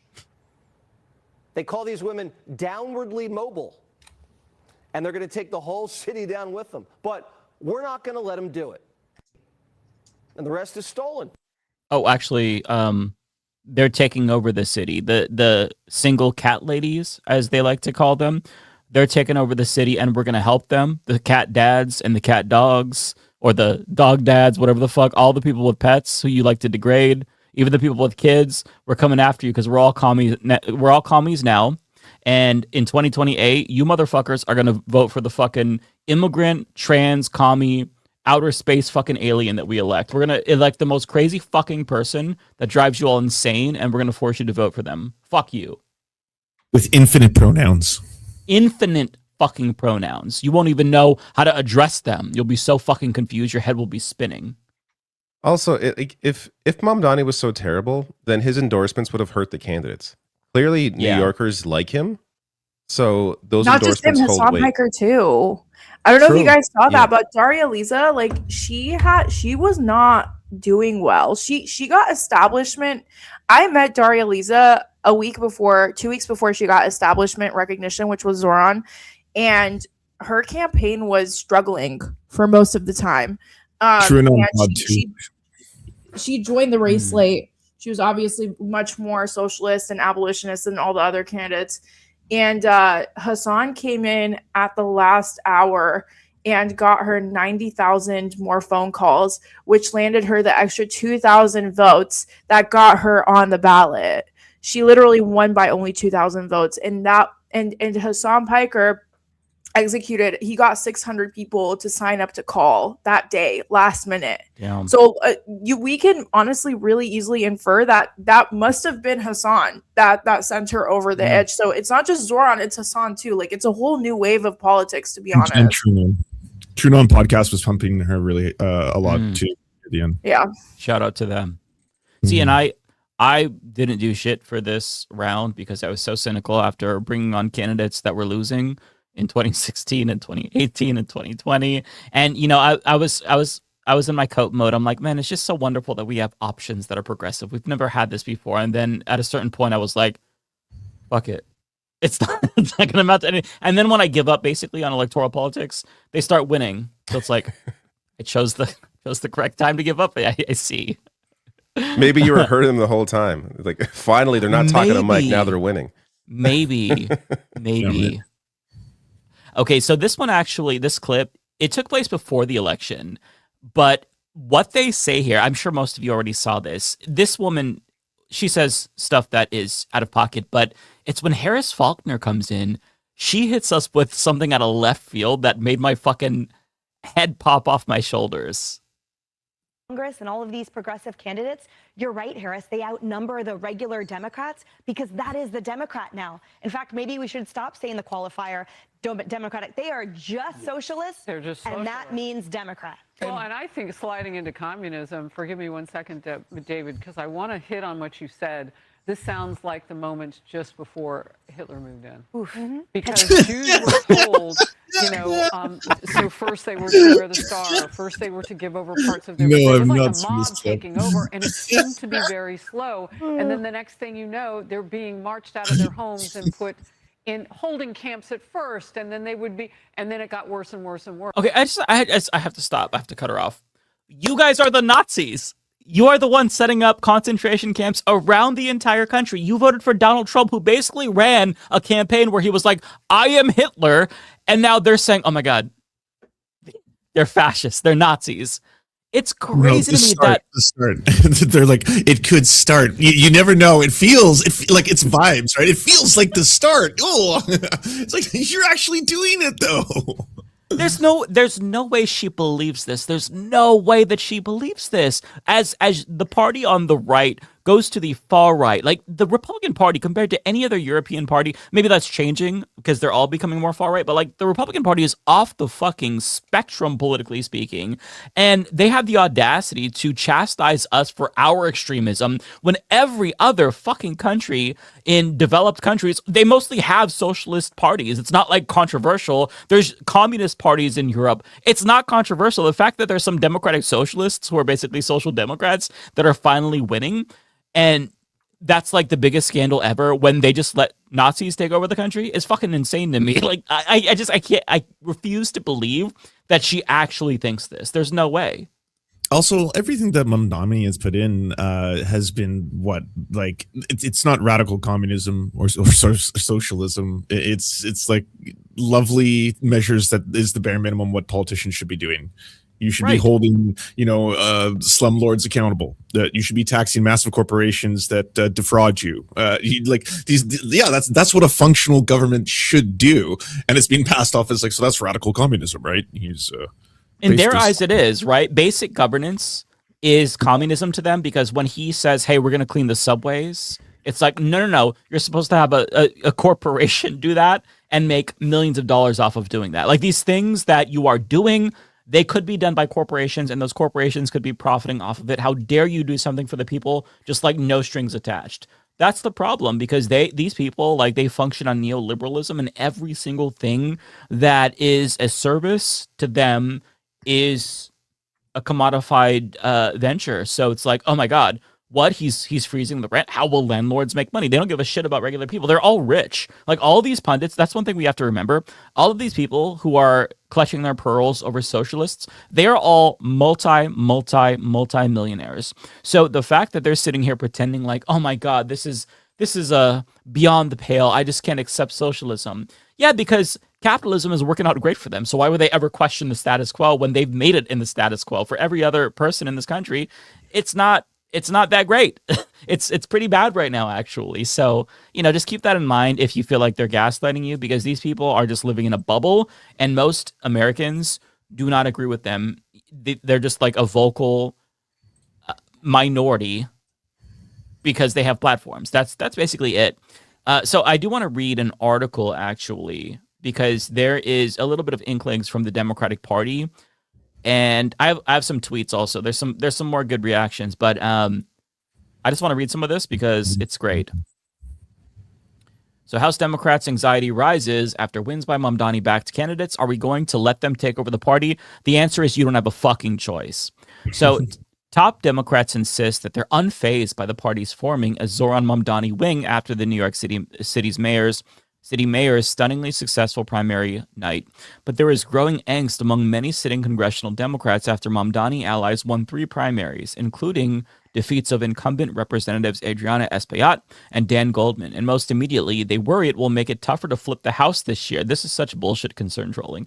With Republicans eager to tee up the Mamdani slate's most controversial positions for attack ads and battlegrounds across the country. Okay, we saw what these most controversial positions were. They were talking about on Fox News, like Daria Lisa, she supports abolishing ICE, free healthcare, free education. Like, it's crazy that they think this is something that most Americans would not want when everybody is so poor right now. Obviously, the socialists had a big win last night. The question is, are we going to let them take over the party, or are we going to stand up and fight back, said Representative Josh Gottheimer of New Jersey, a moderate Democrat who has criticized Mamdani's politics and how he's addressed allies of Israel. Many of us believe, as I do, that if you're a socialist, you're not a Democrat. Well, if you're not a socialist, you're not a Democrat now, Josh Gottheimer, so get fucked. Gottheimer and others worry that Republicans will try to yoke their most vulnerable members to what they see as far-left ultra-progressives, and they worry that it will only highlight Democratic divisions in a must-win election year. Okay, I'm sorry. We started this fucking podcast talking about Constantino, a right-wing rapper who's the CEO of a sticker company. If you're so worried about Republicans doing that, you have so much ammunition. Do that to them. Stop worrying about what Republicans are going to say, you stupid fucking people. Like, it's so annoying how they're such pussies, man. Every little thing that we do, they're worried about how Republicans are going to spin it. Just do good things for people. Deliver on policy, and you won't have to worry about the fucking smears. The party that isn't popular. Like, they're worried about the party that has super low approval rating. People fucking hate them. They hate both parties. but they hate Democrats because they're not fucking fighting. Like there's no, they're not being proactive. Like these candidates in New York are actually being proactive with an actual like campaign, issues they're fighting for, specific things they care about. They have a real principled base for why they feel about or how they feel about issues, and can explain why they take the positions they take based in reality, based in human rights. And these Democrats are just so reactive to like what the right is doing that it prevents them from having any actual message. Which really, I mean, the reality is they're just corporate PACs. Like these candidates are all just, these Democrats are all just corporate Democrats. They're all just APAC candidates. They have no actual, basis for anything because they don't actually care. Yeah, well said. Yeah, and Daria Lisa actually made a really great point about that, David, where she was asked on CNN or MS Now, I can't remember which network, but they asked her about whether or not her old tweets are going to hurt her and whether she feared that Republicans would use it against her or against Democrats. And she was like, we have to stop being so reactive and stop worrying about what Republicans think or what they're going to say or how they're going to attack us, and just deliver. And that really is the key. If you actually deliver, you can get away with whatever you want. And these things that they think are going to be attack pieces and whatnot, like Trump showed in 2024, you could literally get away with anything so long as people think that you are going to deliver for them. Trump was fucking dick sucking a microphone and swaying back and forth to Ave Maria for like 30 minutes on the campaign trail. This dude is very clearly demented. He's idiotic. And he still fucking won because people were like, yeah, whatever. He hates democracy and tried to overthrow the government, but fuck it. He might make the gas cheaper. Yeah, which is why like all these, like if there's one benefit of Trump being the president or having been the president, it's that the idea of old tweets hurting a good candidate, I think those days are gone.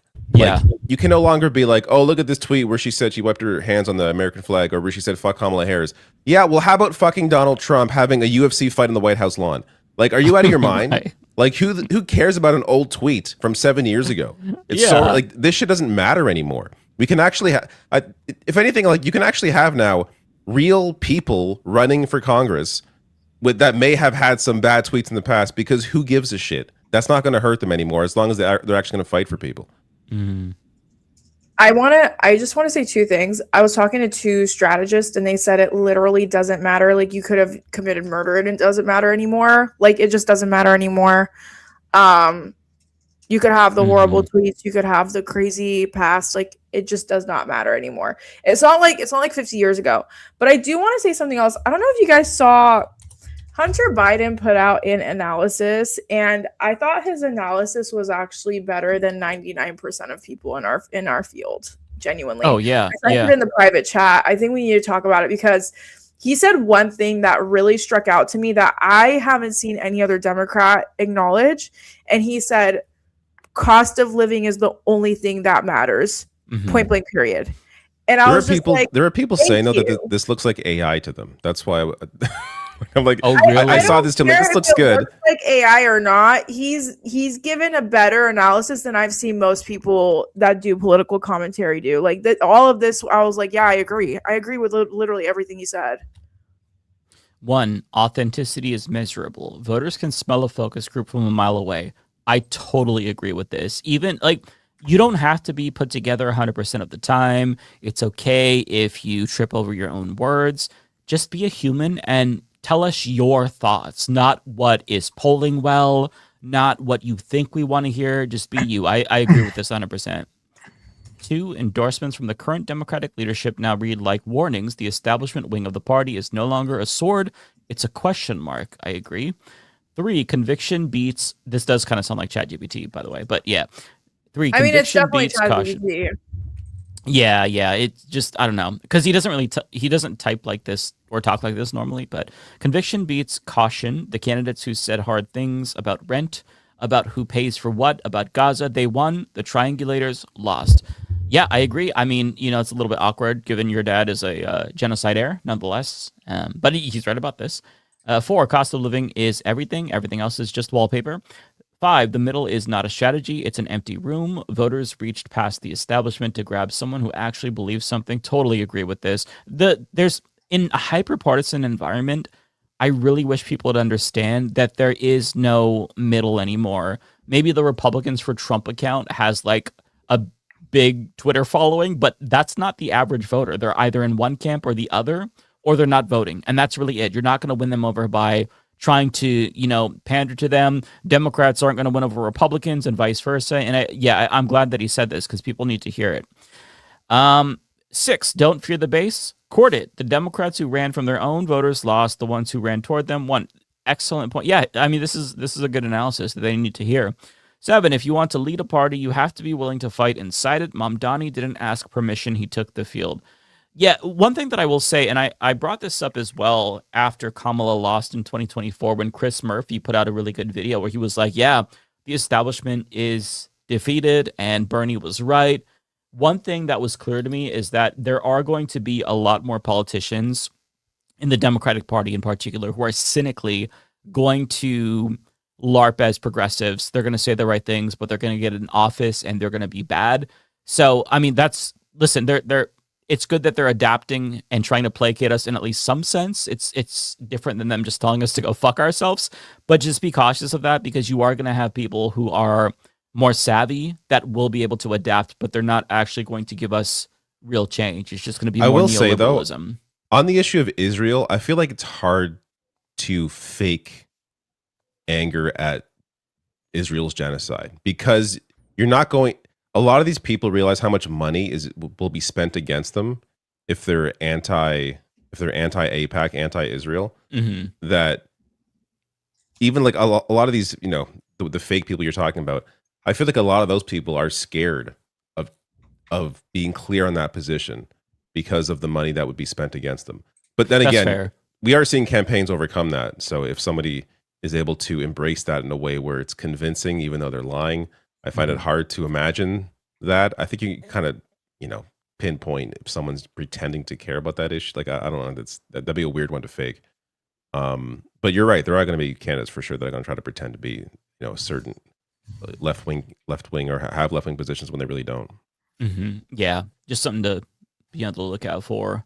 There's also one thing to fear as well. Like, I don't want to make people paranoid and like doubt their comrades, but I think you're going to see a lot more candidates who just run as placeholders to split votes, just run as progressive vaguely, run in some races, like just the candidate who's just a straight up op as a left-wing candidate who says all the right things just to take away a small enough percentage to stop somebody who's really progressive from winning. So that's why I think that we've got to really be a little bit more observant, look at who is getting endorsed. Yeah, DSA, endorsements matter in that case for sure. Yeah, because they're going to vet these candidates. DSA is not going to just endorse any dickhead. Yeah. So you need to really be cautious here. And if somebody is, if they're reluctant to drop out at the start before you see any polls, if you see somebody who's like, no, I'm gonna stay in forever, that needs to be also part of like what we ask them. Like, would you drop out if there was another leftist running if they were polling ahead of you? So that way,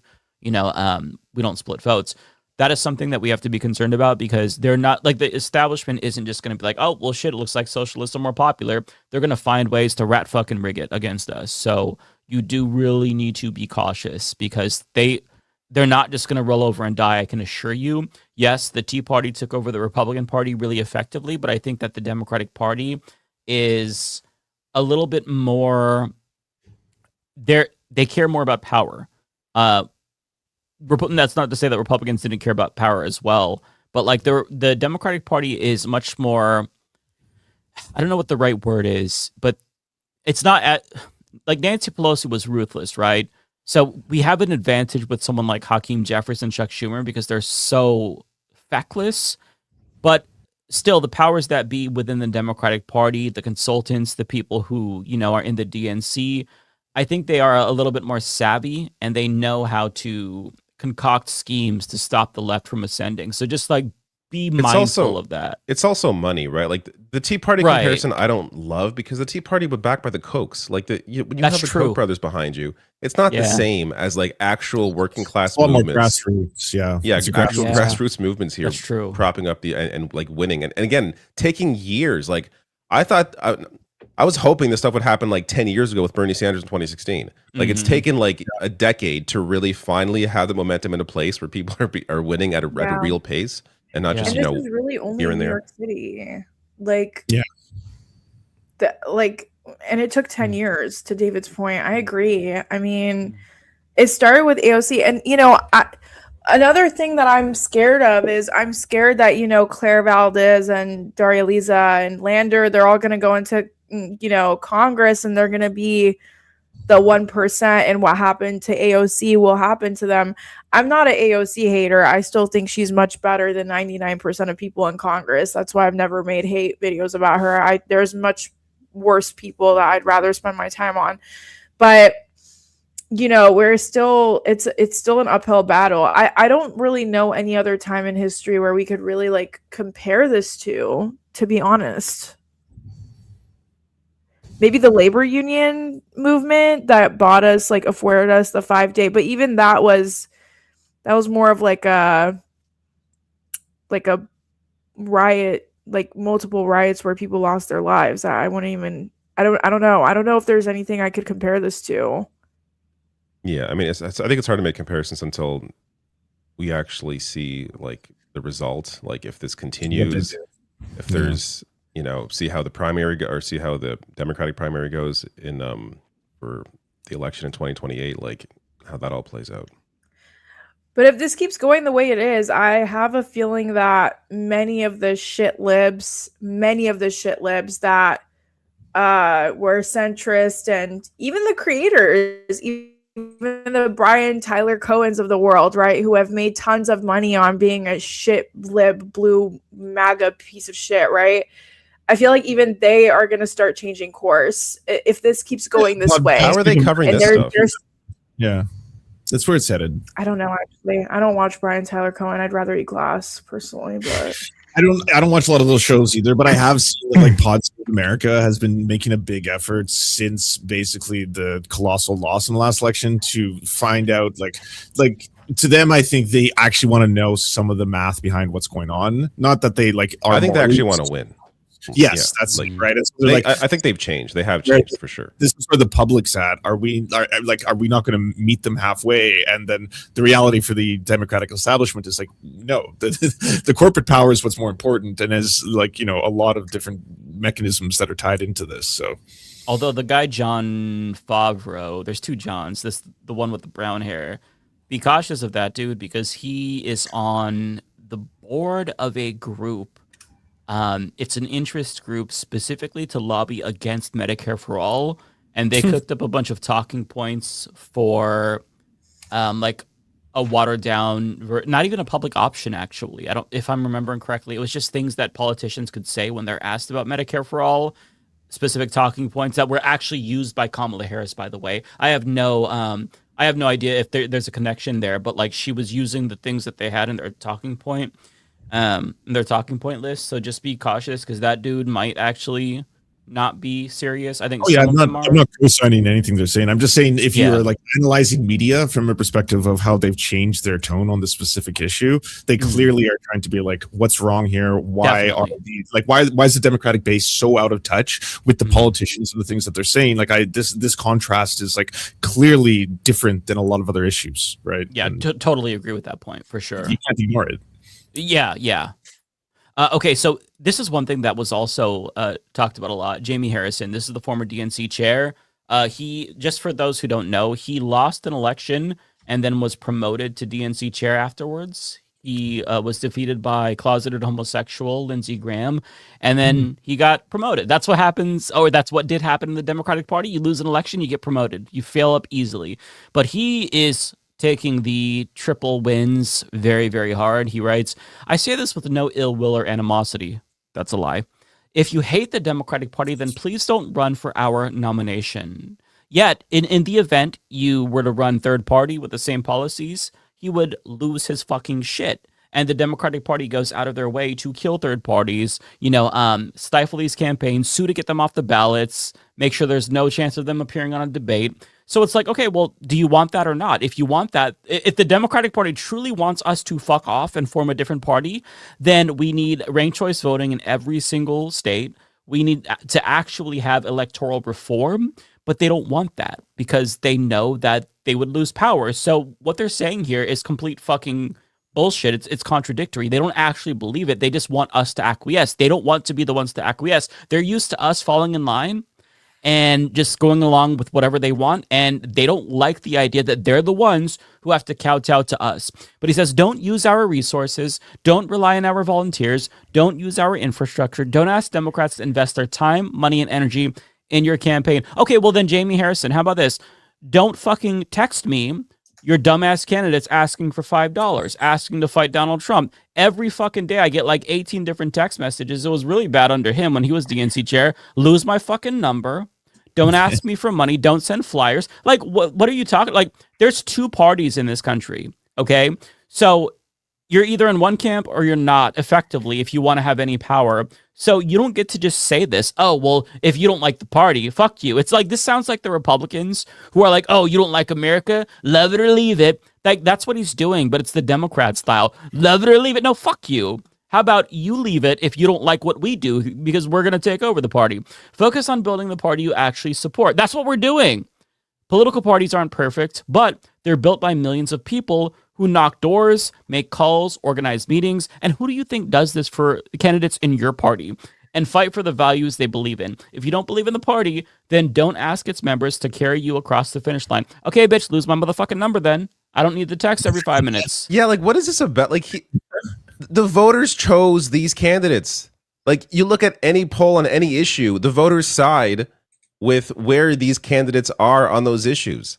Like, you are the one here as the loser who lost to Trump. Like, this is the reason why this guy's no longer the DNC chair. He's a fucking loser.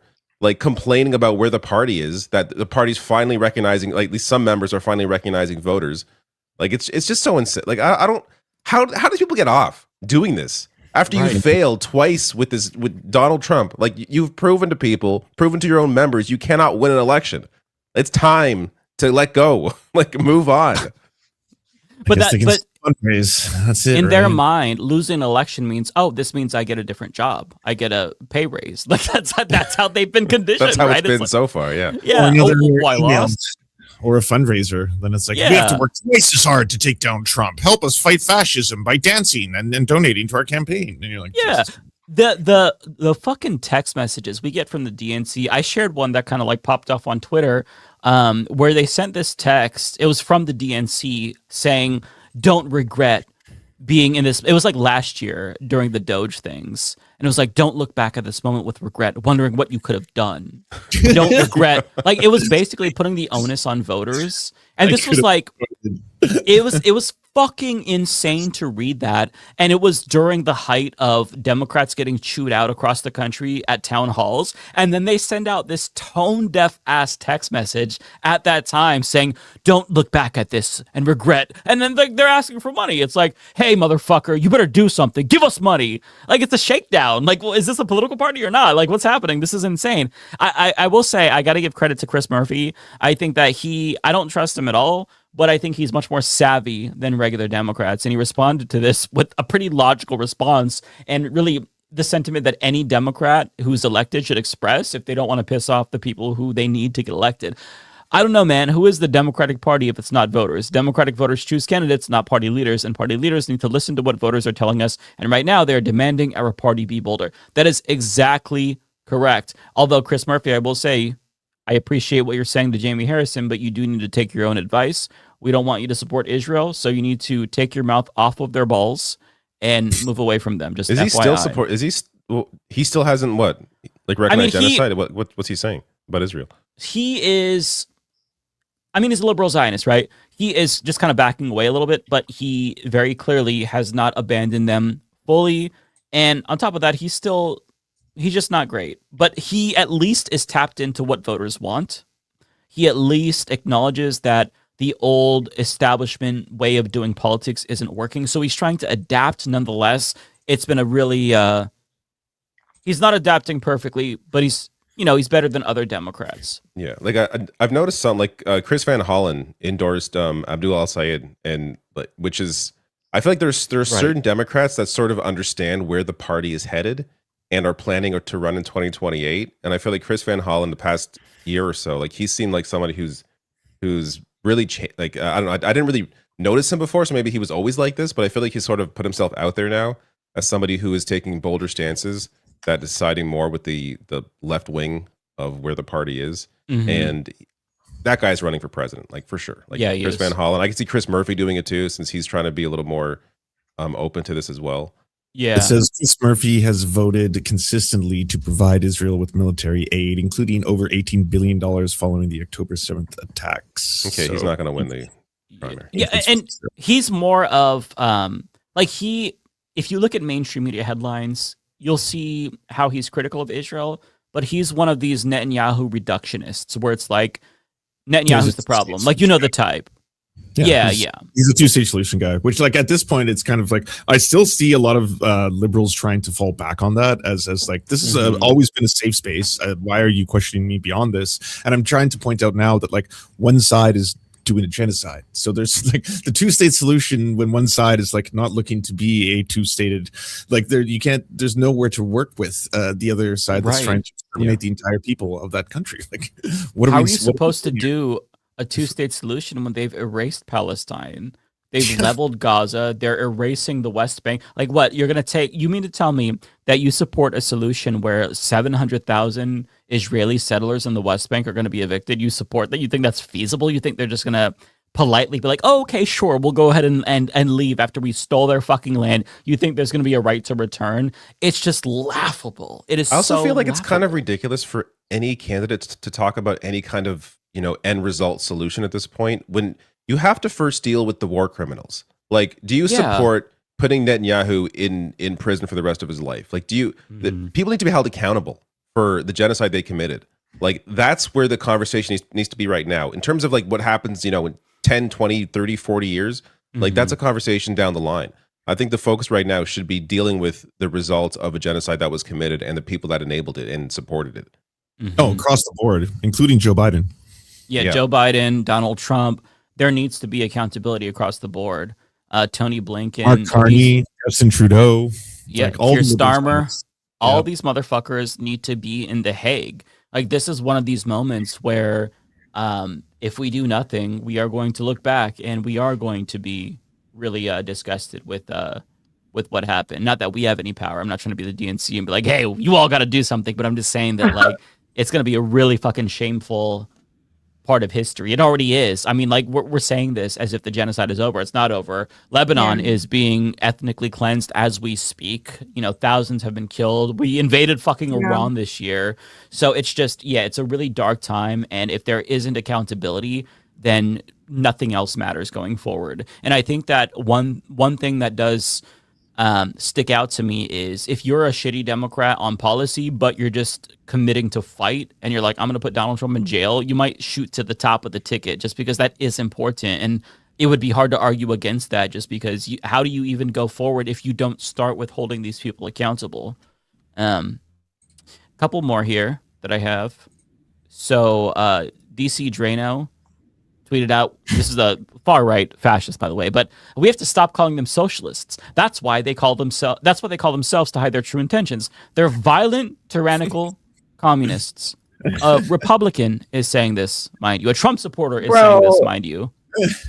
This worked in the 70s when we went into Vietnam, but it's like, y'all, you gotta come up with something better. Say like Mamdani is gonna end up making cost of living more or something. Like, I don't know. They need to get better with their propaganda. They're running the same playbook that they played like 60 years ago. Like, this shit doesn't work anymore. They also managed to find the one picture where Mamdani's not actually smiling. Like, whenever I see this guy, he's always has like a massive smile on his face. Yeah. And it was that New York. There was that New York Post paper. What was it? The hateful. What was it? I saw that. The Hateful Slave. Oh, the Hateful Slave. And they're every single one of them are all smiling. It's like these look like nice people to me. Yeah, you can't convince people. Yeah, you can't convince people this guy is some violent terrorist. It's not only because he's just genuinely a pleasant person, seemingly, but also because you support Donald Trump. He pardoned the insurrectionists who tried to overthrow the government for him. What are we talking about here? Yeah, these lines don't Child rapist. He's all over the Epstein files. Like, what are you talking Yeah, about? Epstein's best friend, No like, every morality conversation. anymore on the other side. No, you are all Nazis. They have no self-awareness whatsoever. It's the right's AIDS Skrillex moment, right? Like, this is their AIDS Skrillex moment. Okay. This is from Republicans Against Trump. Love them. They're a great group. I don't think many Democrats fully realize how much damage far left lunatics like Daria Lisa are doing to their brand and their chances of winning back the House. Bro, you're Republicans. Go back to your party. Like, they try to come over to our party and take it over when they should have just tried to take over their own party or fight back against Donald Trump. But they abandoned ship and they expect us to take them in. When, like, no, sorry, we're not taking you in. Until you support refugees, we're not going to let you be our refugees in the Democratic Party. Fuck off. One more tweet from them, though, because they shared a quote from Letitia James because she proves their point because she's a Zionist. But she, so I'm just going to read this. NY Attorney General Letitia James criticized NYC Mayor Mamdani and some of his endorsed candidates in New York City's Democratic primaries, telling CNN that some of those candidates don't understand the communities they want to represent and are disconnected from the history and struggle of many NYC districts. Bro, they voted for them, though. Like, what are you talking about? They just won elections. So clearly, the people that they're going to represent are, like, in tune with them. Otherwise, they would have lost. She also said that she and other Democratic leaders are disappointed in Mamdani, adding, all of us are a little frustrated with the Democratic Party, but don't blow it up. That's what MAGA has done. Okay, literally, this just comes down to Israel. She's just a massive Zionist. There's a picture that's viral now. She was at the Israel Day Parade. She just is a Zionist, and she doesn't like that people are like, you know what, genocide bad. That's what it comes down to. So, like, whatever you think of Letitia James, she was great at fighting Donald Trump. She is a Zionist, and she thinks that Israel should be allowed to blow up babies. And if you disagree with that, then you're MAGA. How about this, Letitia? Fuck you. Like, dude, no one's forcing her to work for Zoran. Like, if you're that upset, then leave. You don't have to work. You don't have to work that job, babe. Go work for the Federalist. Like, go work for AIPAC. Right. You're an attorney. I'm sure they'll give you a job. I mean, I don't understand all the bitching and moaning from Letitia James. I'm sorry. Like, I used to really like her because of how she was fighting against Trump, but it's like, yeah, same. Now you're a fucking sore loser. All you do is moan about Zoran Mamdani. She's literally like, I'm so upset that Zoran's not going to the Israel parade. Why would any Muslim person go to that parade, girl? Why would anyone that cares about human rights go to that parade? Yeah. Would you go to a German parade during the fucking Holocaust? Right. That's so disgusting. I'm so upset that a Muslim isn't going to the Israel parade and walking it. I'm sorry, what? I'm sorry, ma'am, what? And this is why we say not all skinfolk is kinfolk, because I would have expected her to know better than saying some shit like that. And then she's coming out. It's like, you don't have to work for Zoran, babe. You don't have to work. She loves riding the Zoran clout. And she also loves riding the clout of being like, I'm upset with Zoran, because she knows it puts her in headlines. She knows it gets her brownie points with the powerful Zionists that can help her out of all the shitstorm she's in with Trump. But it's like, I'm just so sick of her ass. I'm so sick of her. Like, if she says she's disappointed by someone, bitch, I don't care. I don't care. Your opinion is moot. The minute you held that fucking Israeli flag, you're gone. You're dead to me. Like, you're gone. I don't give a fuck. You're holding the flag of the modern day fucking Nazi country. Fuck you. You're not the bad guy for avoiding the Israel Day Parade. You're the bad guy if you are marching in the parade of the country committing a fucking genocide. And the fact that these people cannot see that, it says more about them than us. Like, the fact that, like, if a Zionist is saying that you're a bad person, that's the biggest fucking compliment ever. And by the way, speaking of Zionists, I forgot to bring up this one. John Fetterman, anti-Israel, anti-America, anti-Western civilization. Why am I the only Democrat in the U.S. Senate that refuses to excuse this or defend any of those self-identified communities? And, I want to know what they have on him. Like, what's going on here? Like, is it just brain damage? Is it like I think it's just brain damage, honestly. Yeah. I think it's just brain damage. I just think he's stupid. Because it's not just money. Like, there's more going on there. No, I think it's just brain damage and money, to be honest with you. Yeah. He just and honestly, the Israel's the only country that's nice to him. Benjamin Netanyahu treats him like a full-grown adult that doesn't have to wear a diaper. And I think that he likes that somebody respects him. So he's like, oh, this person was nice to me. So I really hate his wife. I'm sorry. His wife is a fucking bird. Like, yeah, fuck his wife. She's a bird, bro. Is she still online? Does she? Because I feel like she wouldn't be for this. No. Ever since like Fetterman really went down the brain wormhole, like She disappeared, right? She disappeared, yeah, because people found out that she used to be undocumented, and they're like, "What the fuck are you doing? Like, you're literally with the fascist who's against undocumented people, and you're still married, taking pictures, smiling." She literally took a photo op with Netanyahu, smiling, and his wife. She's such a disgusting piece of shit. Yes, she did. Like, you went And from people treat her like this captive.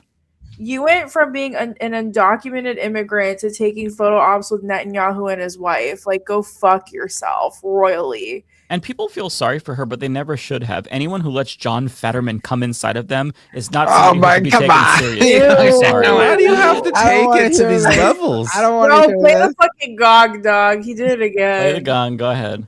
It takes too long to get there. Someone says someone in the comments saying she's avoiding a divorce to avoid getting deported. She's avoiding a divorce to what? To avoid getting deported. I mean, I would assume she has her citizenship by now. Like, she's been married to him for a number of years. I'd assume. Yeah. I don't think it's that, y'all. Like, listen, I'm Iranian. I know many of people who have brought fiancés and shit from Iran here. Getting a passport in your paperwork for marriage is literally the easiest way to do it, genuinely. It only takes a couple years. It's pretty straightforward. You just have to take, like, you got to do the right shit. Like, it's not a hard way to get your paperwork at all in America. So I would assume that at this point, after years of marriage and children and shit, she would have her documentation. At this point, it's one of those things where it's like, maybe it's the kids, maybe it's comfortability. I mean, now he lives a very, very, very fucking comfortable and good life. Like, maybe it's all of that combined. I don't know, but at the end of the day, she's a fucking bird, bro. Like, you are a bird. You're a dumb bird. That's what she is.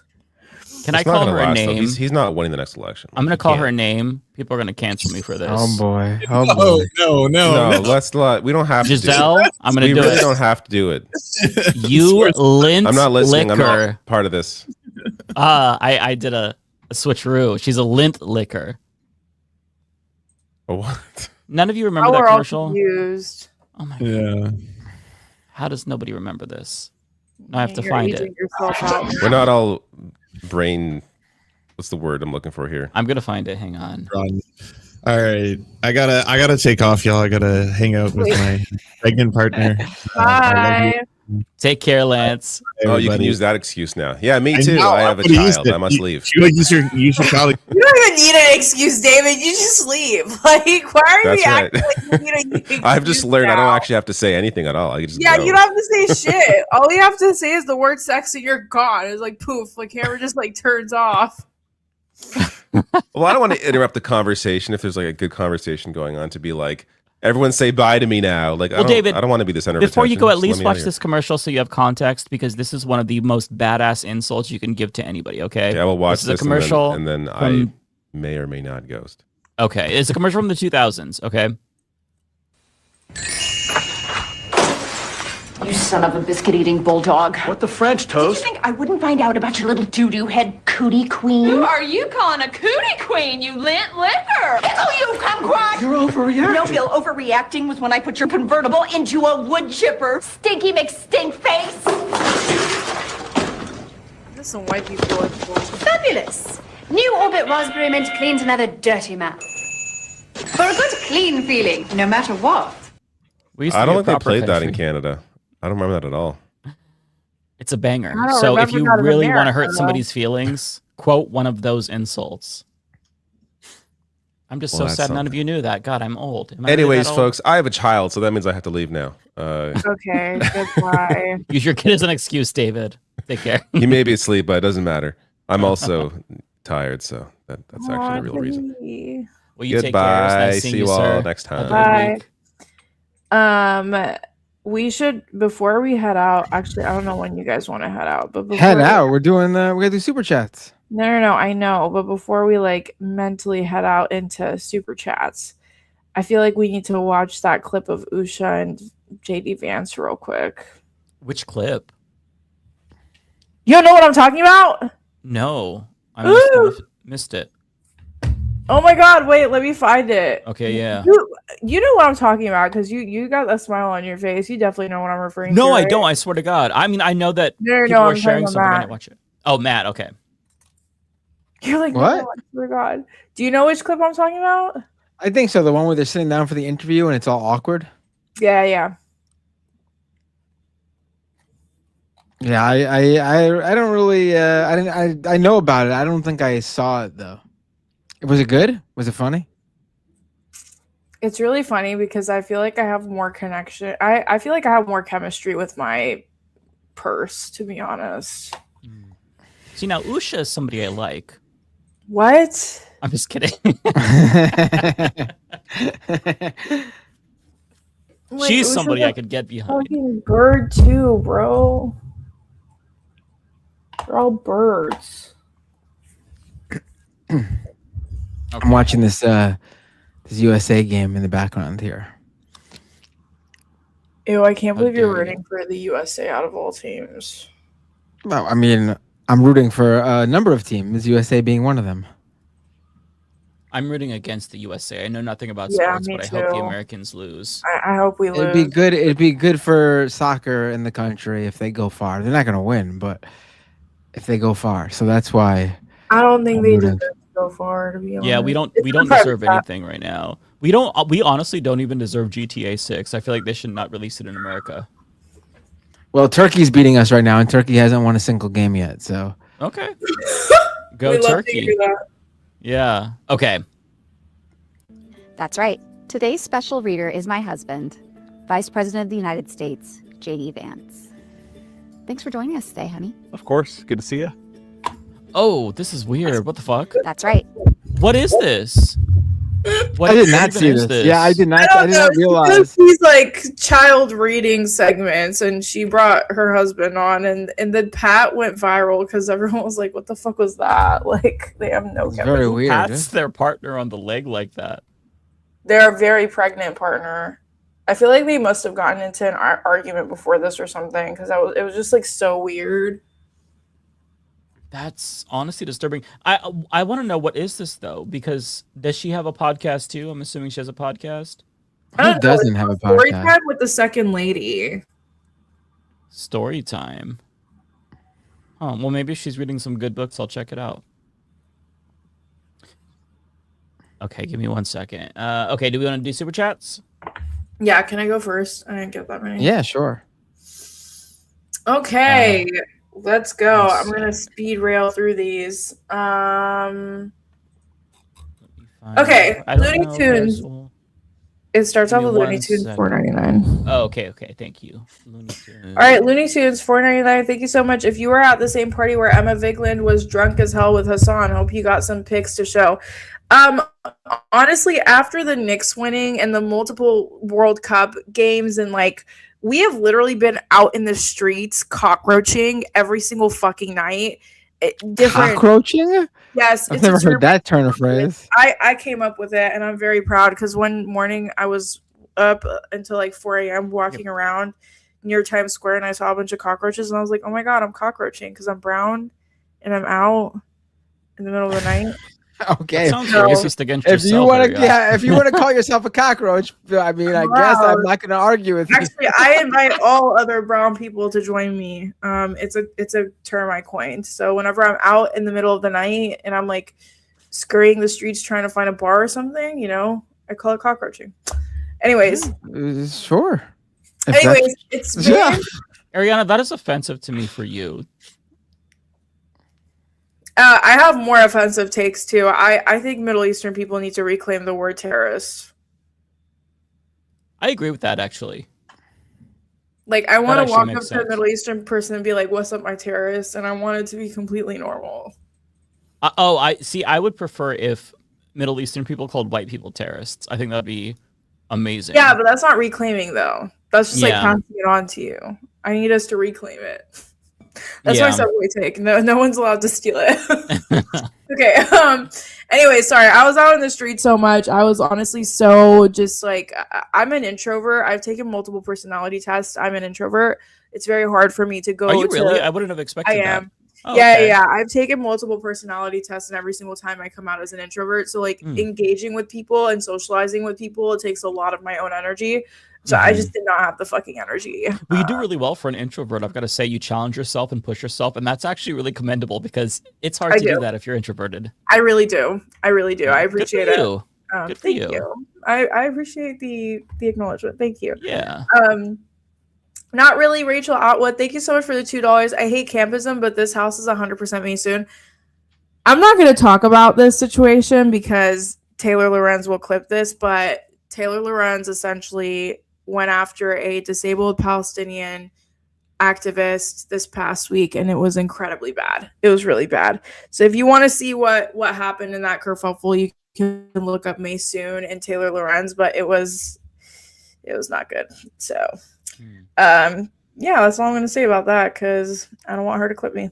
Not really, Rachel Atwood. Thank you so much for the $2. Linda P reminds me of KP MC Mom sketch. I don't know what you're referring to, but I really appreciate the $2. Oh, Linda Paulson. Oh. She is a Republican rapper who's probably my favorite rapper right now in terms of Oh. Republicans. Yeah. Oh. If go back and watch when you finish, when you have time, just watch the beginning of this. We play the music video for her. She's really good.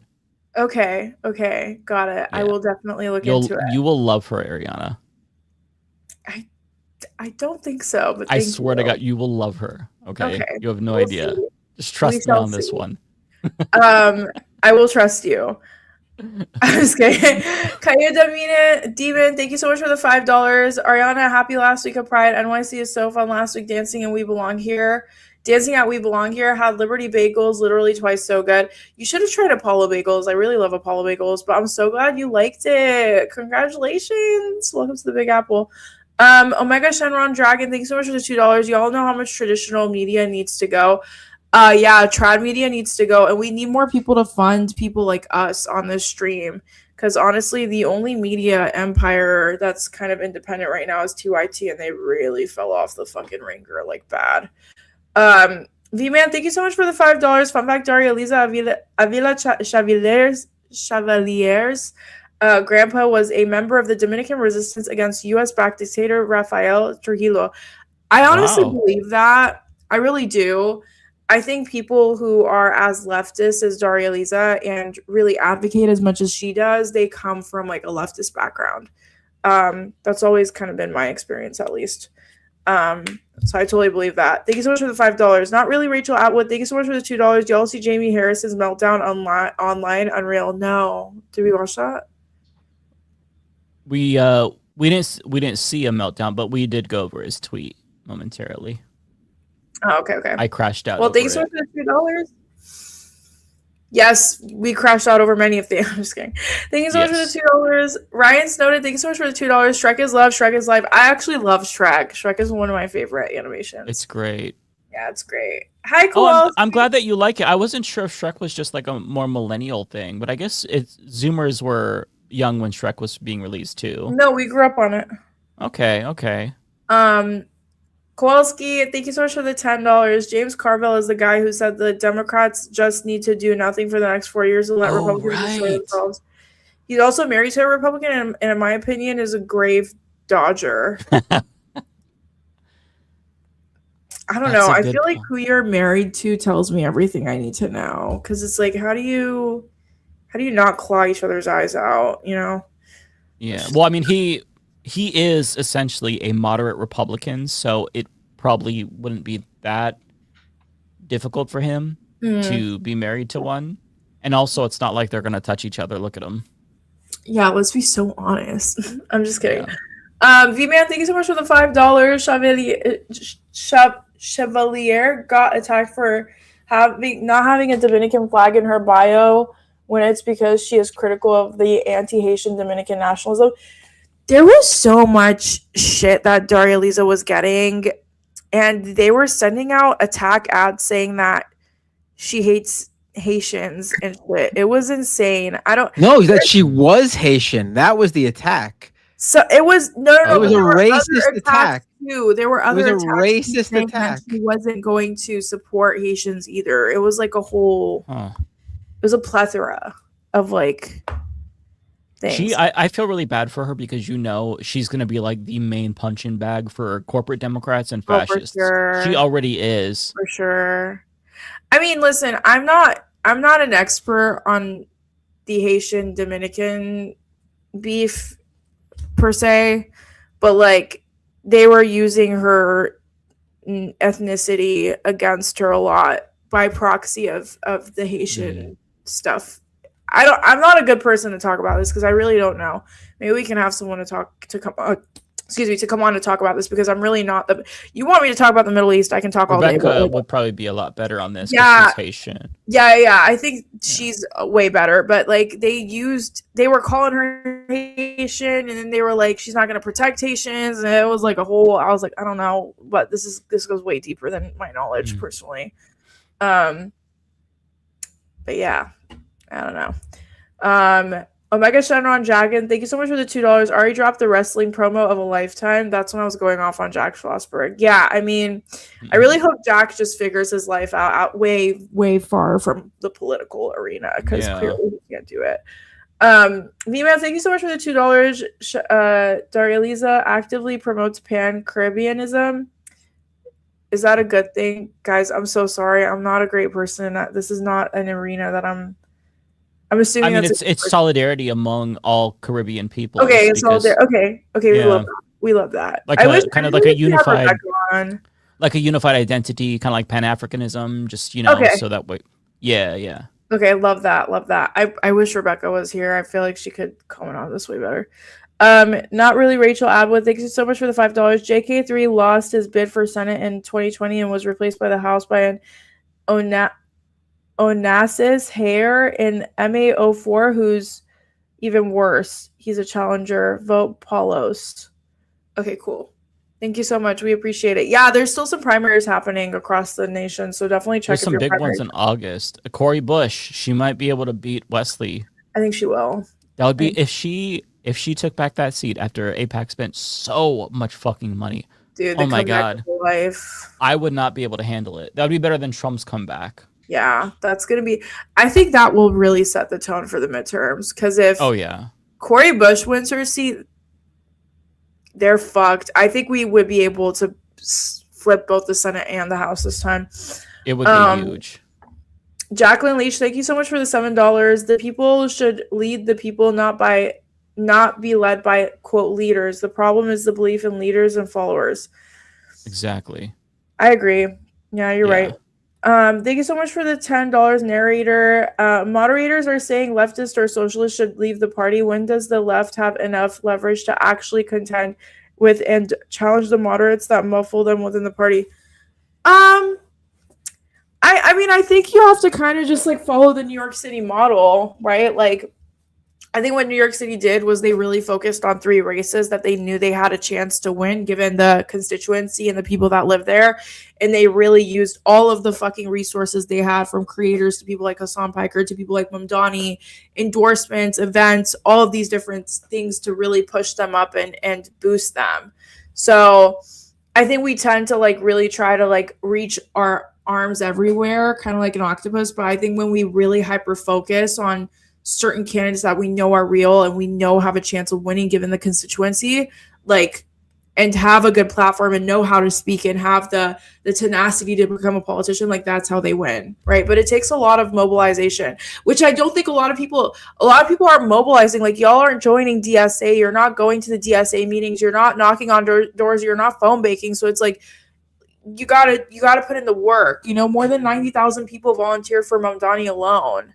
That's a lot of fucking people, That's without the content creators or all the other people from outside the city that helped him too. So one quick way to do this is, and I hate to say it because like I don't want to hyper focus on the presidential race, but if like a progressive were to run for president and they won the nomination, they would be able to take over the apparatus. So they would be able to really change things structurally, or at least have more leeway to do that. That's what Obama did when he won, and his decisions were very bad. He didn't really focus on state politics, and it led to the loss of 1,000 seats across the country. So if somebody got in, like a progressive figure, I don't know, Van Hollen, AOC, Ro Khanna, and they chose to invest in local more and do the opposite of what Obama did, then that could really change. Because if you have a progressive pushing progressives across the country, then moderates might just feel pushed out, and maybe you get like a Democrats against Ro Khanna or something like that. And, you know, we see the opposite thing where they flee and they go to the Republican Party. That would be ideal. If you could get moderates to just go to the Republican Party, that would be great. Not just because we don't need to caucus with them, but because if you can drown out the fascist ideology and water it down and make their tent bigger, then hopefully they would feel more pressure to have to moderate. Whereas right now, it's the pressure is on Democrats to moderate, where they have to be the ones to appease, you know, these mythical moderates, because the Republicans are so far off the spectrum. But if you flip that dynamic and you make the Democratic Party left-leaning, and Republicans have to be the ones that they feel like they need to pander to the moderates, that would change the dynamic too. I mean, like, I don't know that this is possible because the presidential nomination, you know, that's a tough thing to get. But, you know, that'd be one way to take it over theoretically. Yeah. Abdul Al-Sayed has been kind of doing that too, really well. But then again, it's like one of those things where, you know, you can have national support and be like someone like Marcus Flowers who tried to take down Marjorie Taylor Greene, but it's like if you don't have the votes, you're not going to make it, right? So it has to be a perfect blend of, yes, getting that substantial institutional support, but also running a campaign and knowing that your constituency will vote for you. That's a huge thing too, because you can get millions of dollars and go on all of these mass media interviews and go on the Breakfast Club and get all the money and all the fame, but if you're not going to get the votes, then you're fucked, right? So it's really a perfect storm of everything coming in together. Yeah, I think a lot of the metropolitan cities across the country can do that. Cities like cities in Massachusetts, cities in, you know, Michigan, blue hotspots somewhere like New Orleans, right? But if we're talking about rural Texas, then no, it's not realistically. I don't think that would be possible. Tropical Ding Dong, thank you so much for the $5. A DSA member on Hassan's stream said, I knew we would win. I just didn't think it would be through electoralism. This is getting our house in order. I mean, yeah, a part of winning is having those representatives that can speak for you, right? Laney Lou, thank you so much for the $5. The Spittin' Kitten is a shop in Minneapolis that became ground zero during the ICE surge. Please send them business. They are hurting right now. Oh no. I need to look them up. Good shout out. Yeah, I've never heard of them. I'm not in Minneapolis, but it's nice that you're kind of giving them a spotlight. I'm trying to look them up. Okay, I got the link if you want to send it in the main chat for everyone. Okay. Oh, sure. Tokyo Hans, thank you so much for the 500 yen, I think it is, or yuan. Has anyone ever wondered if Usha has done a sofa cosplay for JD? No, just me. I don't even really think they have sex regularly. I'm sorry. I'm like not very convinced. They've done it at least 4 times. I just feel like JD wants like a Erica Kirk type. Like I don't think someone of his ideology or workspace wants to be with a brown woman. There's definitely more chemistry between him and Erica Kirk than him and his wife. I will say that. I think so, because that pat on the leg, like that was a bit insane. Sorry, that's the pat that you give to the person who you haven't like slept in the same bed with for months because you got into an argument and she kicked you out or some shit. Exactly. Like that was giving like a chief of staff forced us to do this, not like hey there, buddy. Yeah, like that was insane. Parker 402, thanks so much for the $5. US is losing to Turkey 2-1 at halftime. That's really fucking sad. Shout out nice. That's crazy. Shout out to the person in the front row behind one of the goals with a Palestine flag. I love that. Yeah, I love that. D-Man, thank you so much for the $2. I'm quite knowledgeable on the topic. If we talk about, I don't know, if we have like an episode about the Caribbean, I would love to bring you on. Yeah, V-Man knows his shit. Yeah, V-Man does know his shit. I feel like we should bring him on if we do talk about the Caribbean. That'd be fun. I just like to acknowledge when I'm not knowledgeable on a topic. Oh yeah, it's a big world. It's we're not going to know everything. We mostly Right. stay in our lane when we don't, which is right. smart. Like I talk about news, and I've talked about news in Haiti and the Dominican Republic, but like when it comes to the inner caste systems, like I don't. The geopolitics is something that a lot of Americans aren't really familiar with when it comes to like the Caribbean and whatnot. I do know about their history and the Taínos and, you know, Christopher Columbus first landing in the Caribbean and essentially wiping out all Taínos and then like bringing in slaves and all of that. Like I know all of that, but like the racial structure, the racial social structuring is something that I'm not quite equipped to speak on. Not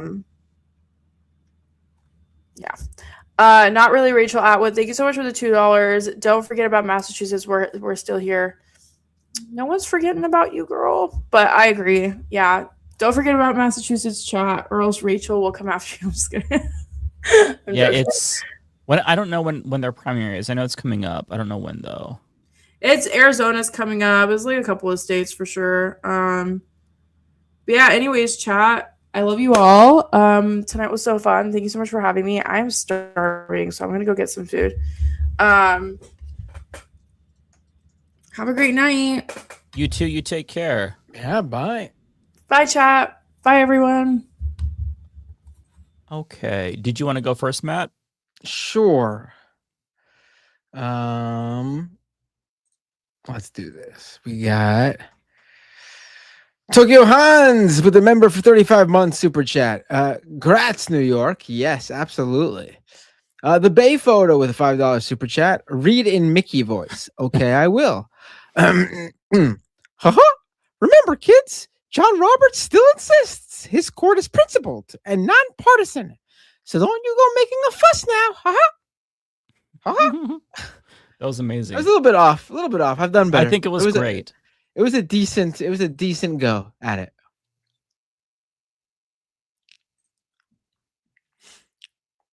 T-Types with a $10 super chat.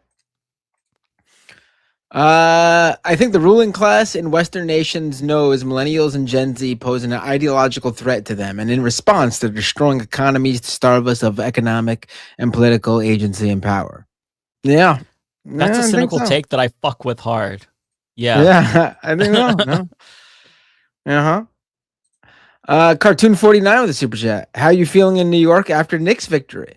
Oh, it was great. I'm not a big basketball fan. Obviously, I'm a fan of any New York sports team.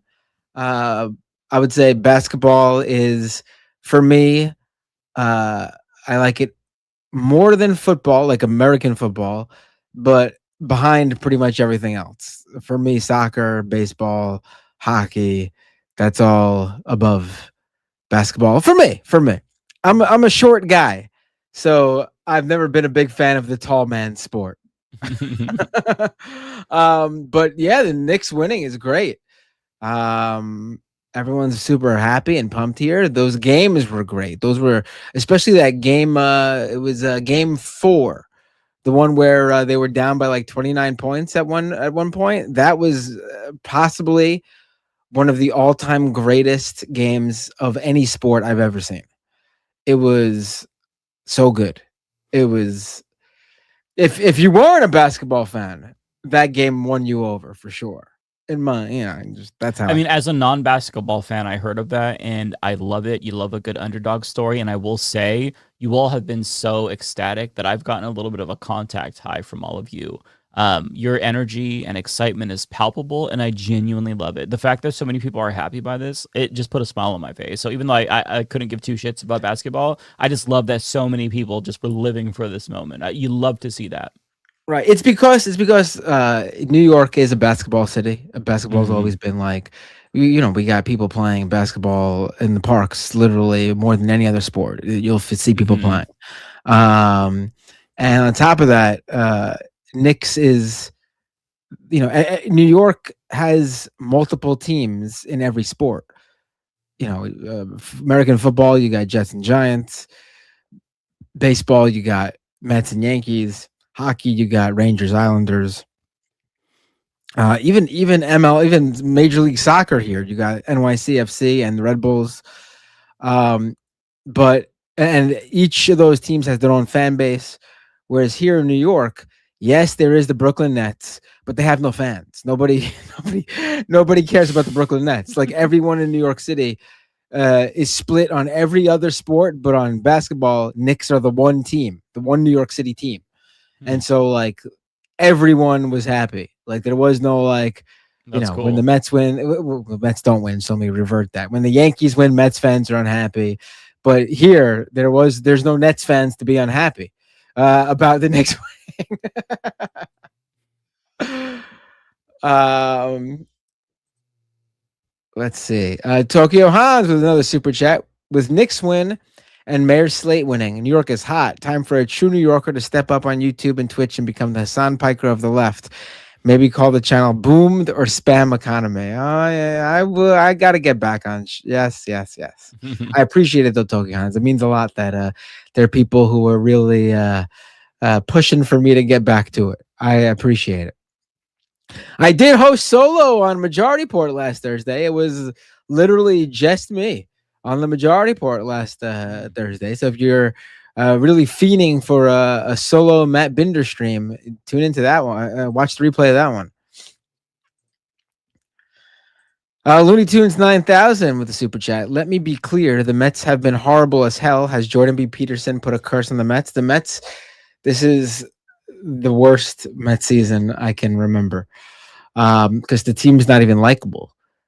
David Stearns, who basically runs the Mets, he got rid of all the longtime likable Mets like Brandon Nimmo, Jeff McNeil. But you could even argue that those two moves on their own aren't bad. But then getting rid of Pete Alonso and then, you combine all those guys, it's just he got rid of the core of the team and brought in new players who suck, who were supposedly on paper, stats-wise good, but they've been terrible. And so the Mets have been having their worst season ever, and they're a $300 million team. It's ridiculous. That's fucking crazy. Yeah. Tokyo Hans gifted 5 memberships on YouTube. Thank you so much, Tokyo Hans. And with another super chat, Tokyo Hans says, anyone else notice James Carville's American blue pillow matching the white and red? I did not notice that. See the Jennifer with a member for 32 months. Super chat. Wow. Real Use second location is about to make a move. We're taking action and support over Vancouver, Washington's location. My patient compared it to brick and minifigs. I don't know what that is. Sorry, it just jumped for me. I'm trying to find DeGenmer's. That's all right. What is Real Use? I don't even know. Real Use? I'm trying to find the tweet so I could read it. Well, I don't know why it just jumped. There we go. Real Use. I'm not really sure. Excuse me. Patient I'm not sure. Yeah, I'm out of the loop on this one too. I'm sorry. I know about the Lego scandal, but I'm not really sure about Real Use and what that is. Yeah, I don't know. T-Types, the $10 super chat. Fascists know they can only beat socialism with violence, but their rhetoric is already at a boiling point. There's little room for more hysteria. I think they expected more violence by now. Yeah. Yeah, I think, yeah. Fair.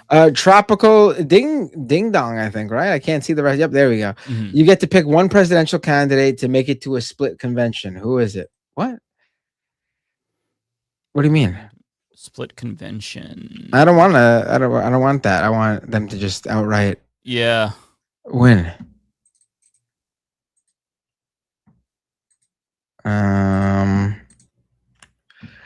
See the Jinamo with the super chat. I'm sorry, Dems want to cut off support they already weren't giving. Right? Yeah.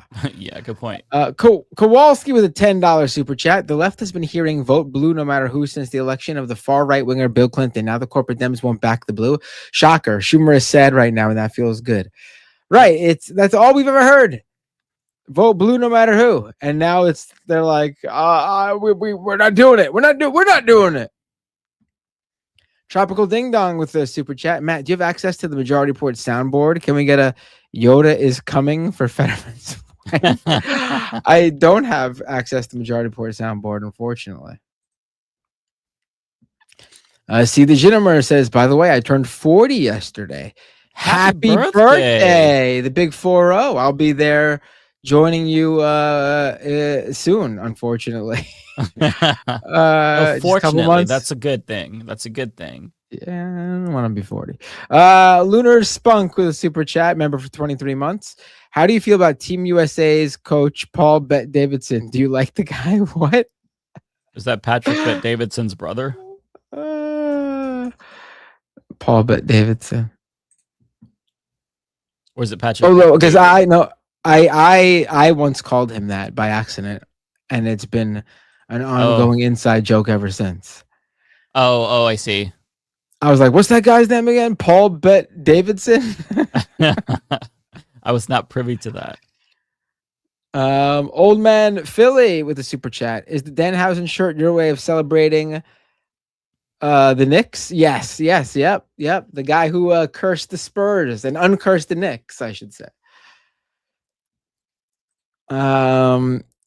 D Leopard with a super chat. Mamdani has the pleasant smile of a classic Rankin-based stop-motion holiday special figurine. They truly tried to find a pic with another expression. And over on Twitch, really quick, I'll just read these 1, 2, 3. Looney Tunes 9000 resubscribed for 18 months at tier 1. Subscriber for 30 months. Wow.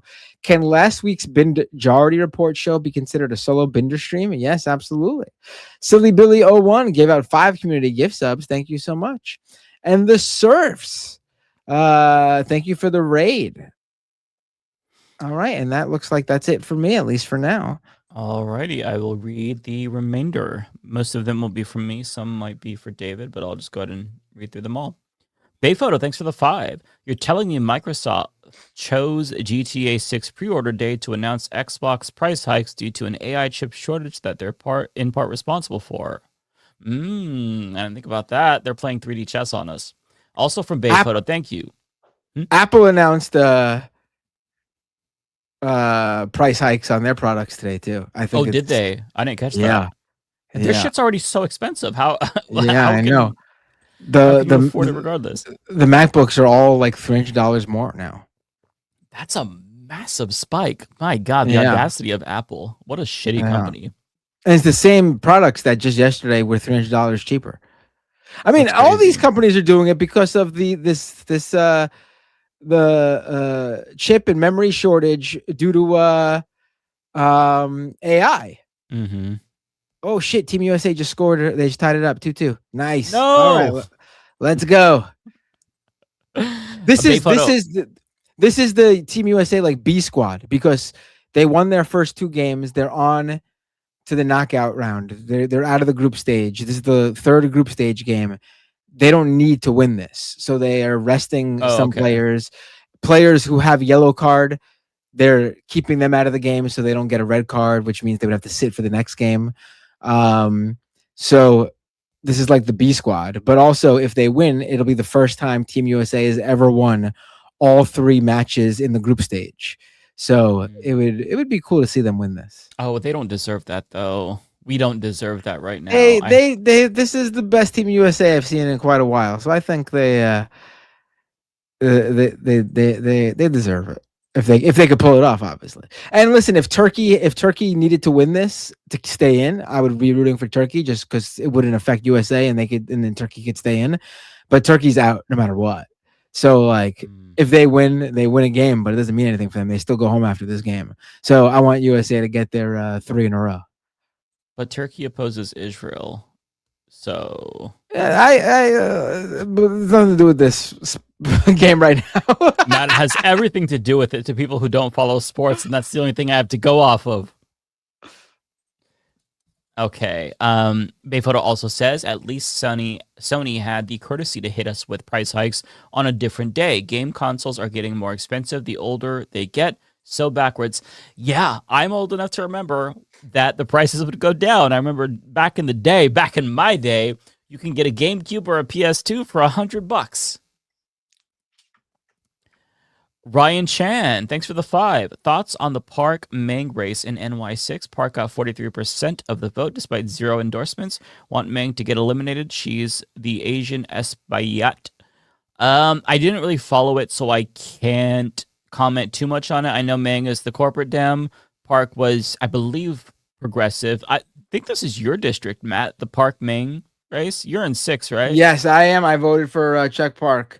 I did not expect him to do as well as he did, and that's not a knock on him. It's just that, Grace Meng has done well. She's never she's faced primary challenges before, but no one's even come anywhere close to beating her. And this is the closest she's ever gotten to being defeated.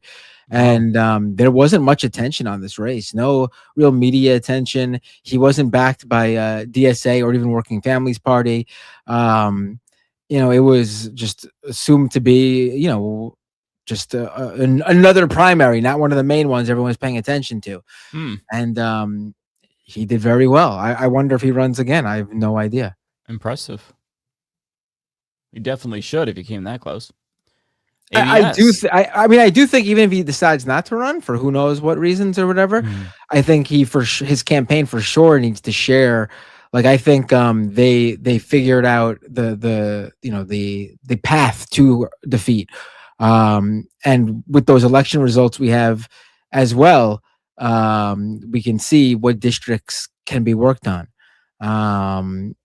which is interesting. So I think whether he runs again or not, I think is if they're willing to, he should. But if he decides not to, his campaign should definitely share with whoever decides to run, because they found the path to victory, in my opinion. There's a non-super chat from Canadian Goose that talks about a trans woman that was arrested. I can't find it in the chat, Canadian Goose, but I did see your comment. I'm going to go ahead and add that link to my show notes so I can look into that just to see if there's something I might want to talk about.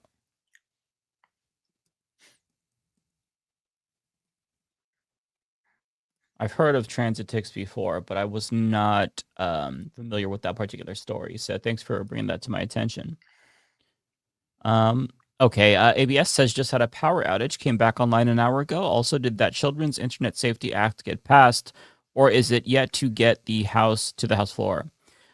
So it's supposed to, I believe, have a vote next week, I want to say. Don't quote me on that. I don't know when the vote's coming up. It's soon, though. So just bear that in mind. Also, thank you to Bayphoto for becoming a YouTube member. Really appreciate that. And then DJ Monotonous sent a $2 super chat. Are we in support of Zionists like Brad Lander? I mean, over Dan Goldman, yes. Brad Lander is somebody who is definitely an improvement, objectively speaking. He's more of a Bernie type of Zionist where he supports cutting off the weapons, which that's the bare minimum. That's what we want. But he's still a liberal Zionist. And there's still problems with that. Still supportive of Israel overall, supports two-state solution, to my understanding. So if you just imagine like Bernie's policies with regard to Israel, which I'm sure you're all more familiar with, he's good, one of the best, but that's a very, very low bar. Bernie still has a lot of blind spots here, but he supports cutting off weapons. He calls it a genocide, and I think that's the bare minimum, and Dan Goldman does not. So yeah, I would say I support Brad Lander there. He also is progressive on domestic policy like Medicare for all. So I think that Brad Lander was a definite trade up. Ryan Chan, thanks for the $10. Valdez got arrested for protesting Schumer and Gillibrand's office regarding Israel-Palestine. Awkward for Chuck and Kirsten to be like, congrats, Claire. Please ignore that we called the cops on you. I did not know that. That makes me respect her so much more. All of these candidates are just so fucking good. V-Man, thank you for the 5. What I like about Valdez is her support for the Puerto Rican Self-Determination Act, a status convention requiring each camp to detail its plan. I saw that too, and I was thinking of you, V-Man. I'm like, oh, V-Man's, I'm curious to know his take. I know, like, it's nice that she's talking about that in U.S. colonialism as it relates to Puerto Rico. V-Man also says the Puerto Rican Self-Determination Act creates a status convention where delegates develop non-territorial options for voters to choose from. Okay. Also, V-Man adds, supporters say it's better than a referendum because each option must be fully defined, reducing misleading claims such as Puerto Rico keeping separate international sports representation as a state. Okay, that does make sense the way you explain it like that, because like a referendum is better than nothing, sure, but it can be rat fucked, but if they actually have to define what it means as a type of convention, that makes sense why that would be preferable. So yeah, thanks for the information, V-Man. Cartoon, thank you for the $5. Thoughts on the New York Knicks win compared to UFC? This has to be for you. White House event. Did you hear the Knicks owner wants them to go to the White House, but some of the players don't? I did not hear of any of this, but if you're asking my take on the Knicks win versus the UFC White House event, I support the Knicks win more because I don't like the White House event. I made a video shitting on it. And in terms of some of the players going to the White House, I think they absolutely should not go to the White House because our president is the modern day Hitler, and you should not support that. You don't need him to. Dolan, who owns the team and MSG, is friends with Trump and said they're going to go. Oh, I've heard that. Yeah, but the team, no one on the team has said they're going. So, I mean, okay. I guess he's welcome to go as himself representing the Knicks, but I can't imagine any of the Knicks going. Nor should they. Good for them, though. Good for them for standing strong if they don't go. Looney Tunes, thanks for the $5. Read this in Trump's voice. The communists who keep kicking my ass are forcing me to get an amnesia doctor. That probably wasn't the best Trump voice, but I'm low energy because we've been going for a little bit. So I hope that sufficed. Cartoon, thoughts on Jamie Harrison's reaction to NYDSA congressional wins and him double down today? I find it funny that he's the one in DNC who got us Trump again. Yeah, I mean, we talked about this, so I won't rehash it. But yeah, I mean, he is as you said, he's the person who was in charge of the DNC when Trump was reelected. He was a complete fucking failure. I mean, I think that Jamie Harrison was worse than Tom Perez. I mean, it's just what a disaster. At least Tom Perez tried to give us the appearance that he cared about both wings of the party, whereas Jamie Harrison was like, if you're a progressive, you can suck my nuts. I mean, the guy just fucking oozes contempt for any progressive, any anti-Zionist. He hates the other half of the party. He's just completely captured by large multinational corporations and like the whole DC bubble. So yeah, he's terrible. Even Ken Martin is better than Jamie Harrison, and Ken Martin is trash. I mean, like, if you're a DNC chair, you're just probably going to be bad. But like, Jamie Harrison was bad. Not W. Wasserman Schultz bad, but like, he was bad. Cartoon says, what do you think of Steam Machine price? Which is, yeah, the Steam Machine price is crazy. I'm not sure if you heard about this, Matt, but Valve is releasing these little consoles so you can play Steam games on them, and they're like $1,000. And there's the 500 gigabyte version, which is like, I want to say $1,000. And if you want the 1 terabyte version with the controller, it's $1,400. Without the controller, it's $1,300. Just like, at this point, you're spending so much money, you might as well just save up and get a PC. You're so close. Like, why buy a console like machine when you could just get a PC for a bit extra? It's just the price is too prohibitive to make it valuable in any way, shape, or form, in my opinion. And thank you so much to Narrator for being a member for 14 months. Yeah, some people said you could buy a PC cheaper. Yeah, I mean, like, if you want a good PC, I would say, you probably got to spend a little bit more than that, at least if you want it to have some more longevity. But my God, $1,400. And like, you're going to want to get the 1 terabyte ideally, because these games are really, really big these days, unless you want to only have a couple of games installed. But it's just it's outrageous. Like what a waste. Like the Steam Machine was a cool concept, but like what a complete fucking waste. Like I don't know who would want to spend that much money. Robelife Network, thanks for the $5. Everybody on the toilet takes a Donald dump. That's a good twist on that song. Already getting parodies of the Constantino. Nice. Octawolf has another one. Fuck Donald Trump.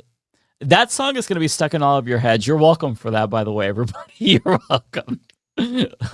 Thank you to Tokyo Hans, 28 months as a member. That's crazy. By the way, I don't know if you saw, Matt, there's something in the YouTube hub that talks about membership prices changing on YouTube's end, and you have to review it.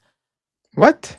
Yeah, I don't know what this means. So just a heads up to everybody, I think YouTube is going to raise the prices for memberships. I don't know if that's going to affect people who already are members, so just be mindful of that. If that is the case, then I'm going to try to drop the prices to accommodate.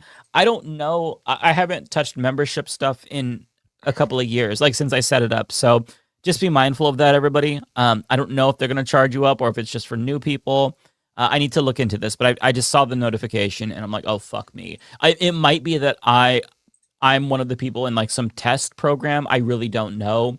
But if it's going to be a price hike, I will put out a little message letting everybody know about that, or try to adjust it so that way if your cost is going up, it goes down. I don't know, but they need to stop fucking with things. Like, it's infuriating that they do things like this. But again, I got to look into that before I speak on it. Rimuru, thank you for the $5. If we had to hear Kash Patel's girlfriend sing, I would have had no choice but to report the stream. Oh my god, I could have brought her in too.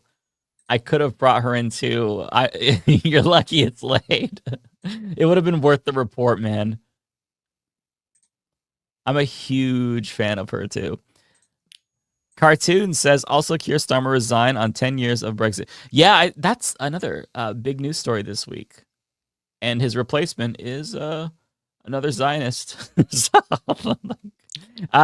good luck, UK. I mean, your politics might be more fucked up than the United States. Tokyo Hans, thanks for the 500 yen. Anyone else notice James Carville's American Blue? Oh, that one was one I didn't take away. Ryan Chan, Chris Van Hollen just endorsed Abdul El Sayed. I think he's either running for president or Senate Majority Leader. Yeah. Oh, he's definitely running for president. Yeah. He's somebody that I could get behind. He doesn't have a great position on Israel-Palestine. He's not terrible, comparatively speaking. He's better. Crystal Ball did an interview with him, and it was really disappointing in certain regards. So I would recommend you watch that. But otherwise, he supports Medicare for all. He's really changing in a positive way. I gotta get some water. Okay. Ryan Chan, help Kuros beats DeGet next week. Yes, I'll be watching that. DeGet pulled a Karen by calling vendors to cancel Kuros' event. Boo at Jayapal endorsing Diana. Yeah, that's fucked up that DeGet did that. Jayapal fucks up so much when it comes to endorsements. I don't understand what she's thinking. A lot of the time she gets it right. Sometimes she fucks up, though. Overall, I like her. Philip, yep, I wish these people badly electorally. Yes. And personally, right? No, I'm just kidding. No, I won't push you to go further. Electorally, for sure. Jeremy, just finished making dinner. Time to eat with some Mafia. Hell yeah. Will you enjoy your food, sir? Hope it was delicious if you already finished it. Jeremy also says, anyone notice Brian Tyler Cohen is looking more like Hassan lately? I wonder if a coincidence. Look at establishment BTC's latest bids. Haven't seen it. I have not noticed that. I'll have to check out his channel and see how he's covering this. Tropical Ding Dong, Victory Lap fam, drink it in, revel in this moment. Absolutely, yes. Ignore Husky, membership chat. It's our Mamdani date of heaven, inshallah. Let luxury, Mamdan night, gay space socialism reign. Cheers from work, listening, and tossing wings. Hell yeah. Yeah, we're going to get gay space communism, and they're gonna shut the fuck up and accept it. We're going to give them healthcare, and they're going to take it, and they're going to love it. They're too stupid to know what's good for them, so we just have to give what's good for them. Tokyo Hans, Mike, look up David Dovey Safir. John Fetterman's closest advisor on Israel. I've heard about him. Yeah, he's basically like a fucking. He's just like a. Isn't he like an AIPAC handler? I'm pretty sure that's the. Yeah, I've heard about this. It's insane. Like John Fetterman, I would say he's captured, but his brain is just captured. There's nothing going on up there. It's just a hollow skull. Terabyte, we need a jar you add $1 to when you go too far, similar to a swear jar. I think that's fair. I mean, as bad as this shit that I say is, my thoughts are so much worse. My like fucking intrusive thoughts, you have no fucking idea. I'm not saying I'm violent. I'm just saying that like I really want people to stub their toes more often than not. I'm just I'm very cynical and down on the moment, so I lash out and I am really mean. But yeah, no, I like the swear jar idea. Saber says I have another one. Nut nuzzling dingleberry. Ooh, nut nuzzling dingleberry. I like that. 180K Chan. I feel protecting people. Intrusive humanist thoughts. Roblack. I feel like I should just rename my show to the Misanthropic Report. I mean, fuck. I mean, I fundamentally and philosophically, I'm a humanist, but I just am really, I hate that fascism in this country has really killed my empathy for some of these people, because I used to really pride myself on being an empathetic person. If you listen to like the shit I was saying when I first started the show, I was wishing Scalia's family well after he had passed away. Like that's the kind of person I was. And then just like doing politics for so long just wore me the fuck down. And now I'm like, dude, fuck it, let the world burn. I feel protecting trans people and not throwing trans people under the bus with the sports issue is a good litmus test, as it isn't the popular topic. It's definitely a good litmus test. And on that subject, I have a really long interview with Laverne Cox tomorrow. We talk about her memoir. I picked up her memoir, read it, really liked it. And we talk about the trans sports issue pretty long. And she spits fire. So watch that. It's a 2.5 hour long interview. I posted the first hour. But we go into much more. She talks about systemic racism in the full version. She even talks about Mamdani and whatnot. Love her to death, and I agree with you. She has some really great arguments in this piece tomorrow about the transports issue that I really hope people will watch and listen to, because she is very good at dismantling their lies with facts and reason, and she's truly a gem. Narrator says nothing builds a coalition. Like, I hope Team USA loses. I mean, what do you want me to say? I don't follow it. I have no connection to these people, and I'm just being facetious mostly. I don't give a shit either way. I'm just saying that, like, hey, my only connection to the sport that I don't follow is the country. So the USA has elected Donald Trump, and we don't deserve nice things on the global stage. We don't deserve to win in sports. So I hope the other country beats us. That's my sentiment. Don't take it too seriously, narrator, because again, I don't know what the fuck I'm talking about. I'm not following this. I have not watched a single soccer game in my entire life. So I don't think you should put any weight behind anything I say. Don't get offended. It's not personal.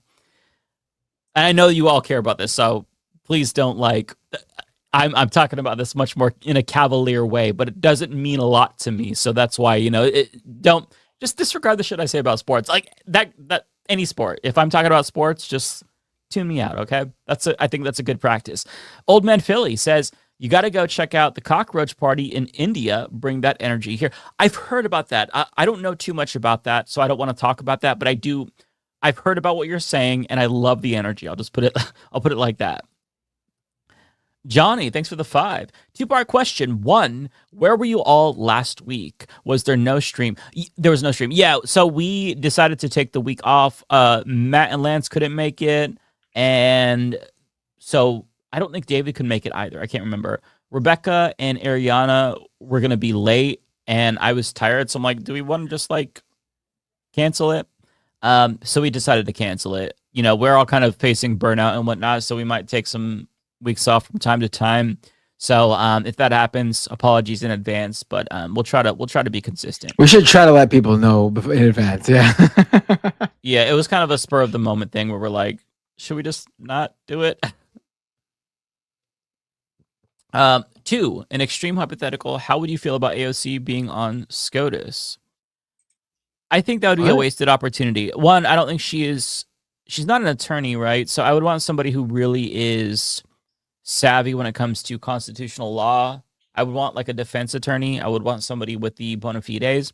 I think AOC on SCOTUS would be kind of like a wasted use of her talent. I think her running for the Senate, even a Senate, discussion, or is this just a very out of the blue hypothetical? I think it's just a random. It seems like a random ass hypothetical at least. But I think if she were to run for the Senate, she would demolish Chuck Schumer. It wouldn't even be close. She should run for Senate. It's her seat if she wants it. The only reason I could see her not running for Senate is if she's looking at running for the presidency. I hope she doesn't do that. I know that she has a lot of name recognition and potential, but she risks giving up her House seat. She risks not taking that Senate seat. she risks that no matter what, though, if she runs for something else. But the Senate is such a sure bet for her, whereas a presidential nomination, you're going to compete against Senate such a. I think it is. Though, because the rest of the state, who knows? Mm-hmm. I mean, look, if she runs for president, then Senate is I think she would win. I'm just my point is to basically point out that it's just as risky. Either is just as risky in terms of losing your House seat. Sure. Yeah. But I mean, I think that her sway in New York is undeniable, and she has sway nationally. But I think in New York, it would be a safer bet compared to like running for president when there's a lot of competition and whatnot. And I think that she would have a much stronger case if she did want to run for president, if she was a senator, because like it or not, House members usually don't get elected to president. They, I don't know if Americans these days consider that, because I mean, they elected Trump, so who knows? But like usually people are looking for governors and senators. It just feels more proper. I'm not really sure. But if she runs, I would definitely consider supporting her. It depends. Like I'll just look at who is the person who has the most left-wing platform and who's actually going to fight. My fear with AOC is she has the same issue Bernie has, and she is not willing to go hard enough against the establishment, Democratic establishment, to be clear. She's a little careful, but I think it's very strategic for her. It is strategic, but it also, I think that same strategy really hurt Bernie in 2020 when he just wouldn't attack Joe Biden no matter what, and his aides were trying to get him to attack Biden on Social Security, for example, and he just refused to do it. David Sirota, I think. I think she would do that. I don't think she'd be a Bernie when it came to that. I hope so. I have no idea, but she's given me vibes that she's much more cautious, like Bernie has been. But again, like if she runs, I mean, she's probably the number one person that I would look into supporting. It just depends on who I think would get more sway, because I want to vote for the leftmost candidate, obviously, and I think she has a lot of momentum. But if somebody else like Rokana jumps in and gets momentum, I'll back him. I don't know. I'm not super optimistic about the primary, but we'll see. We'll see what happens. Tara says, thoughts on what's going on with the turtle Mitch? Yeah, the turtle Mitch. I'm gonna need the swear jar for this one, Tara, or the going too far jar. No, I heard that he is in the hospital, and he was in the hospital for 8 days or something like that, but he's doing okay. He just released a statement, didn't really mention his hospital stay. I wish him well. I hope he has a swift recovery. I wish his family well, and I hope he is able to pull through this and get back to the Senate, because we need him. We definitely love Mitch McConnell, and I like him a lot. So, am I convincing? I can't even say it with a straight face because I'm such a bad liar. Like I can barely contain myself. Oh my god. You all try to test me by bringing up Mitch McConnell, man. That's tough. That's really tough. Chris Corcoran. Fetterman's wife is problematic, but I wouldn't put her up there with Usha Vance, who throws herself out there while Giselle is mostly in the background. I think that's fair. Sure. I mean, my hope is that Giselle actually opposes what her husband is doing, but like it or not, she's standing with her man, and she took a picture with Netanyahu, so it's like, okay, well, you took a picture with modern-day Hitler, fuck you. I'm just, if you have a spouse that's causing so much pain and suffering and materially supporting a genocide, fuck you. Like, you are close to somebody who has the power to change things, and they're doing heinous shit, and you're just like, yeah, I love them still. How could you love that person? If my husband was a mass murderer, or he was a member of Congress and he voted to send weapons to Israel, I could not look him in the fucking eyes ever again. And I love him. But, like, the reason why I love him is because he's not a murderer. So, it's just, yeah, I don't get how these people live with their spouses when they're such terrible people. I don't. Some people just, I don't know, maybe they decompartmentalize, disassociate, I'm not really sure. But fuck Fetterman and his wife. Looney Tunes says, Lance will lose the impersonation contest against me on the next call-in show. How much you want to bet? Oh, okay. I like, that sounds fun. We should do another call-in show, Matt. I feel like it's been long enough. We should. I don't remember how we did it, but we should do it. we did it in the most unhinged way imaginable. We just dropped an invite link in Oh, the chat. right. Yeah, we should just do it again. That was easy enough, though. It worked. I mean, it worked. There's no other way to really do it. If we make them call through Many Skype. people on. Skype's I'm sure not even there a is. thing We anymore, just don't want to put it together. We just don't want to figure it out. Yeah, again, like we all do our own shit, and then we come on this show at the last minute. I have like a half an hour to prepare for this show if I'm lucky, just get some shit for us to react to. So, it's the easiest way. We just drop an invite link and let all hell break loose. Nominal Times, thanks for the 5. They should impeach 4 of the SCOTUS while they start debate to expand it. 1000% agree with you there. Yep. Sage and Candle, thanks for the 2. Tell me some good news. The good news is that A bunch of leftists won in New York. Yeah. Bunch of leftists I won in don't New think York. get any better news than that right now with everything going on. True. I was trying to think of something new, but yeah, I mean, that really is, that is the best news. Oh, by the way, one question I had, this is so random, but what the fuck happened to the letter hack? I was watching Welcome to Fuckville with Andrea, and she, made a joke about, oh, it's this space. It used to be hosted by a guy with letters in his name or whatever. Letter hack. I can't remember what she said, but I was like, I have no had me idea. thinking, where's letter hack? He hasn't posted in a while. I had no idea. I didn't even know something had happened. I mean, he might just be taking a break from the internet, but I hope he's doing okay. Yeah, same. Checkmate says, hey, Mike and Matt, do you think Cuba will survive the second Trump term, or will little Marco actually become the viceroy of Cuba? Your thoughts? I really, really hope that I hope that they do. My hope is that Trump is burning up all of his political capital with Iran, and so he is not going to invade Cuba. But I kind of feel like Iran is holding it down for Cuba, because we all know once that war is over, Trump is going to try to fuck with Cuba more. He's already fucking with Cuba, obviously, but I think more directly we could see, direct action in Cuba, military strikes, a ground invasion. I wouldn't put anything past Trump. But so long as he's tied up in Iran, then he can't move on to his next little project.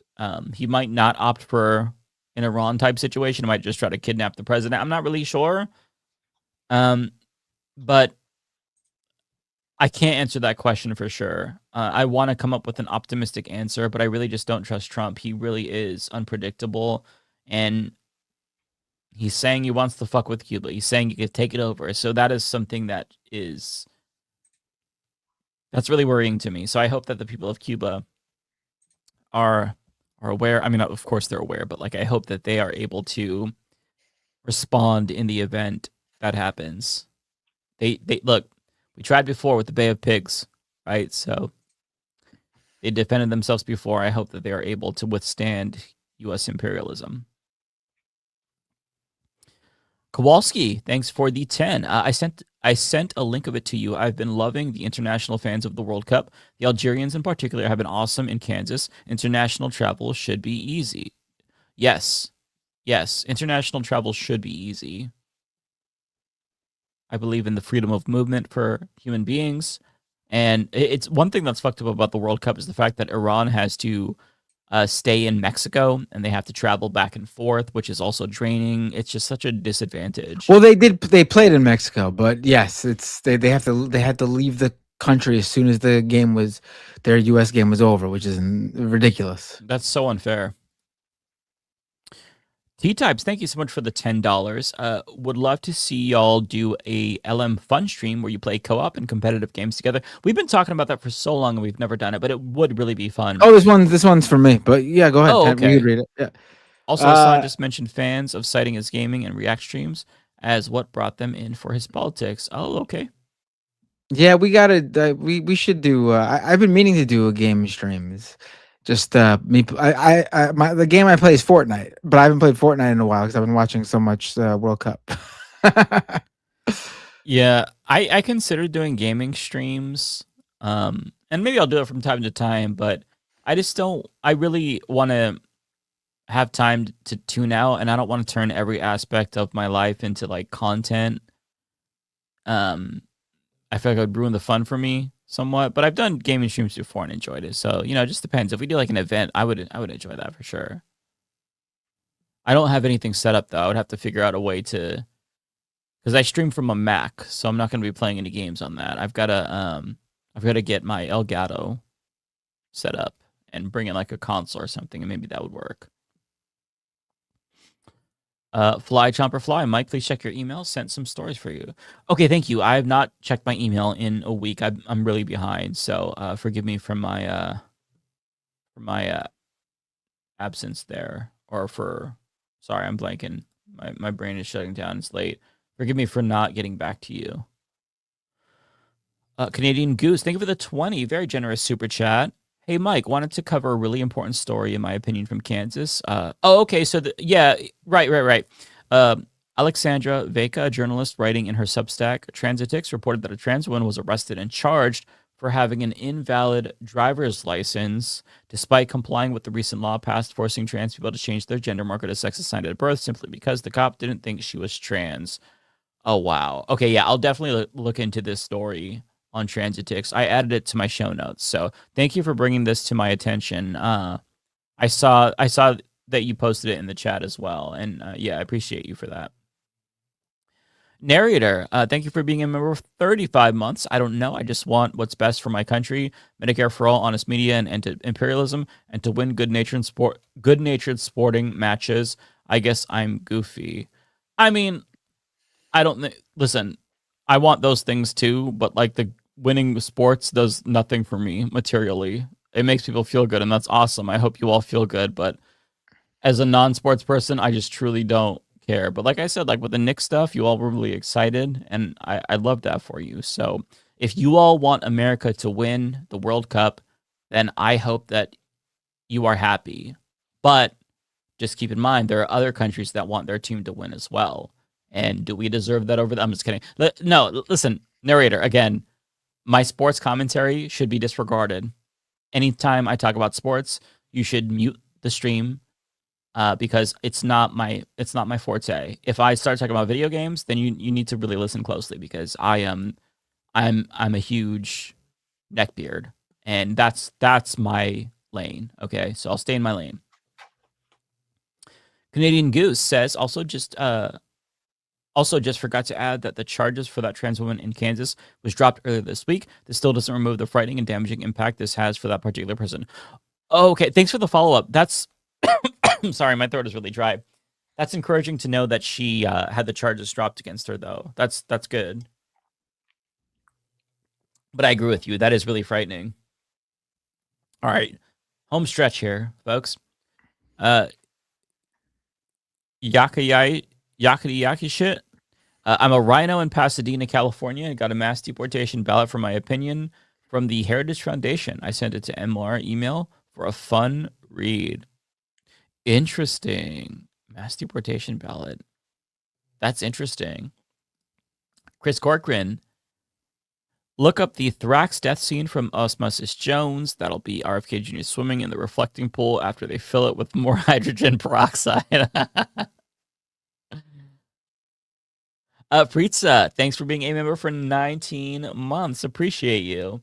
Octawolf, thanks for the 10. Why do we need COSA when we have parental control already and parents just limit their kids' screen time and do more? Do the parents advocating for COSA not know parental controls exist? Honestly, they don't. Parental controls are something that is foreign to them. I don't think they know about video game labels. They know about movie ratings, but they just, there's a lot of tools for parents. They just don't use them.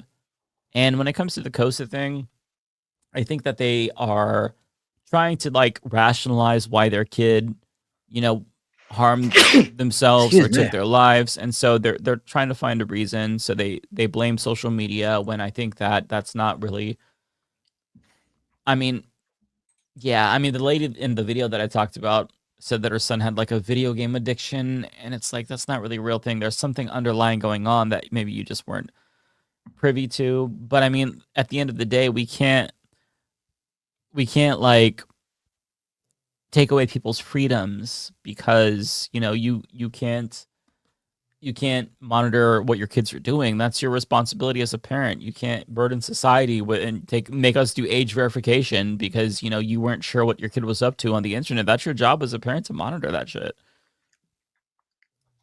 Narrator also says AOC should not run for president unless Bernie Sanders says a woman can win now.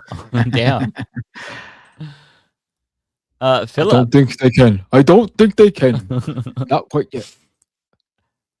Team USA is very diverse this time. The most diverse, I believe. The policies Trump wants enacted would have made this current team impossible.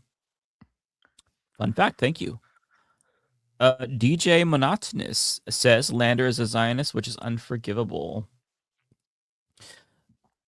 I think that's fair, but Zionism is fascism, right? He calls himself a liberal Zionist, but I'm just speaking in terms of like the pure Machiavellian strategic element of it. When it comes to him versus Brad Lander, or I'm sorry, him versus Dan Goldman. Dan Goldman is just like an unapologetic Zionist Nazi. He's a Zio-Nazi. He wants to send weapons to Israel, and to get an improvement in Brad Lander is important. I think that him supporting Medicare for All is also just a nice little bonus. But hey, if somebody comes in and they are against Israel entirely and they're not like they're anti-Zionist, fuck yeah, let's trade out Lander for that better option. I'm all about trading up.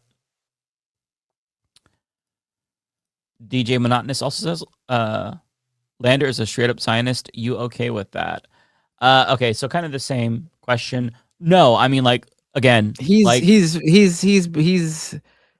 critical of Israel. He has stated that there's a genocide going on, and genocide, cut off weapons, bare minimum. Do you wish he was not a Zionist? Of course, but he checks all the other boxes. So I wouldn't get too hungover. Huge upgrade from Dan Goldman. Let's put it that way. Yes. It's like I understand your point entirely, and it's valid, right? Because Zionism is fascism. So to identify as a liberal Zionist, you're like saying I'm a liberal fascist. I think he's been moving further and further left. So who knows? Maybe a little bit more time, and he'll be, who knows? Yeah. Not really Rachel Atwood. Thanks for the 2. Guest host suggestion, Boston Brian. He is great. I feel like I know who Boston Brian is. The name sounds very familiar. I'll look into him, though. I think he's on this space, right? If I'm thinking of the right person, he is cool. Bay Photo. Thanks for the 5. Not seeing enough folks talking about Texas sentencing protesters to insanely long prison terms and SPM 7, y'all. Wanted to get that out there. Yeah, so I wasn't following this. I saw that Kyle Kulinski and Legia Miller put out videos about this. Both really, really good videos. I didn't talk about that this week. The videos that I recorded for today and tomorrow were done so earlier this week. But watch Legion Miller's video and Kyle's video. If you only have time for one, Legion Miller kind of goes into the legal element. Kyle gives you like a brief overview, so it's quicker. But just watch their videos because it's very good, very, very disturbing shit. Also, More Perfect Union put out a really good video today with Ken Klippenstein about NSPM 7. I would also highly recommend you check that out as well because it ties in to this story this week out of the Texas prosecutions. Last but not least, DJ Monotonous says, so there are good Zionists? No, I'm not saying there's good Zionists. I'm just saying that when given the choice, gun to my head, the guy who is going to cut off weapons and not cut off weapons, I'll opt for the guy who is not going to cut off or who's going to cut off weapons. Another one. You guys are dumb. Get Hassan's D out of your mouth. Okay, fuck you. I was trying to engage with you in good faith, and now you're just trolling. But thank you for the money to be a dickhead. So I appreciate that. Send me more money to be mean for me and tell me how stupid I am, please. It hurts my feelings. Send me a $5 chat calling me a Zionist, please. Okay, well, that's it. Yep, that's it. Great show. Really I'm good show. exhausted. Yeah. Me too. It's almost midnight. Who should we raid?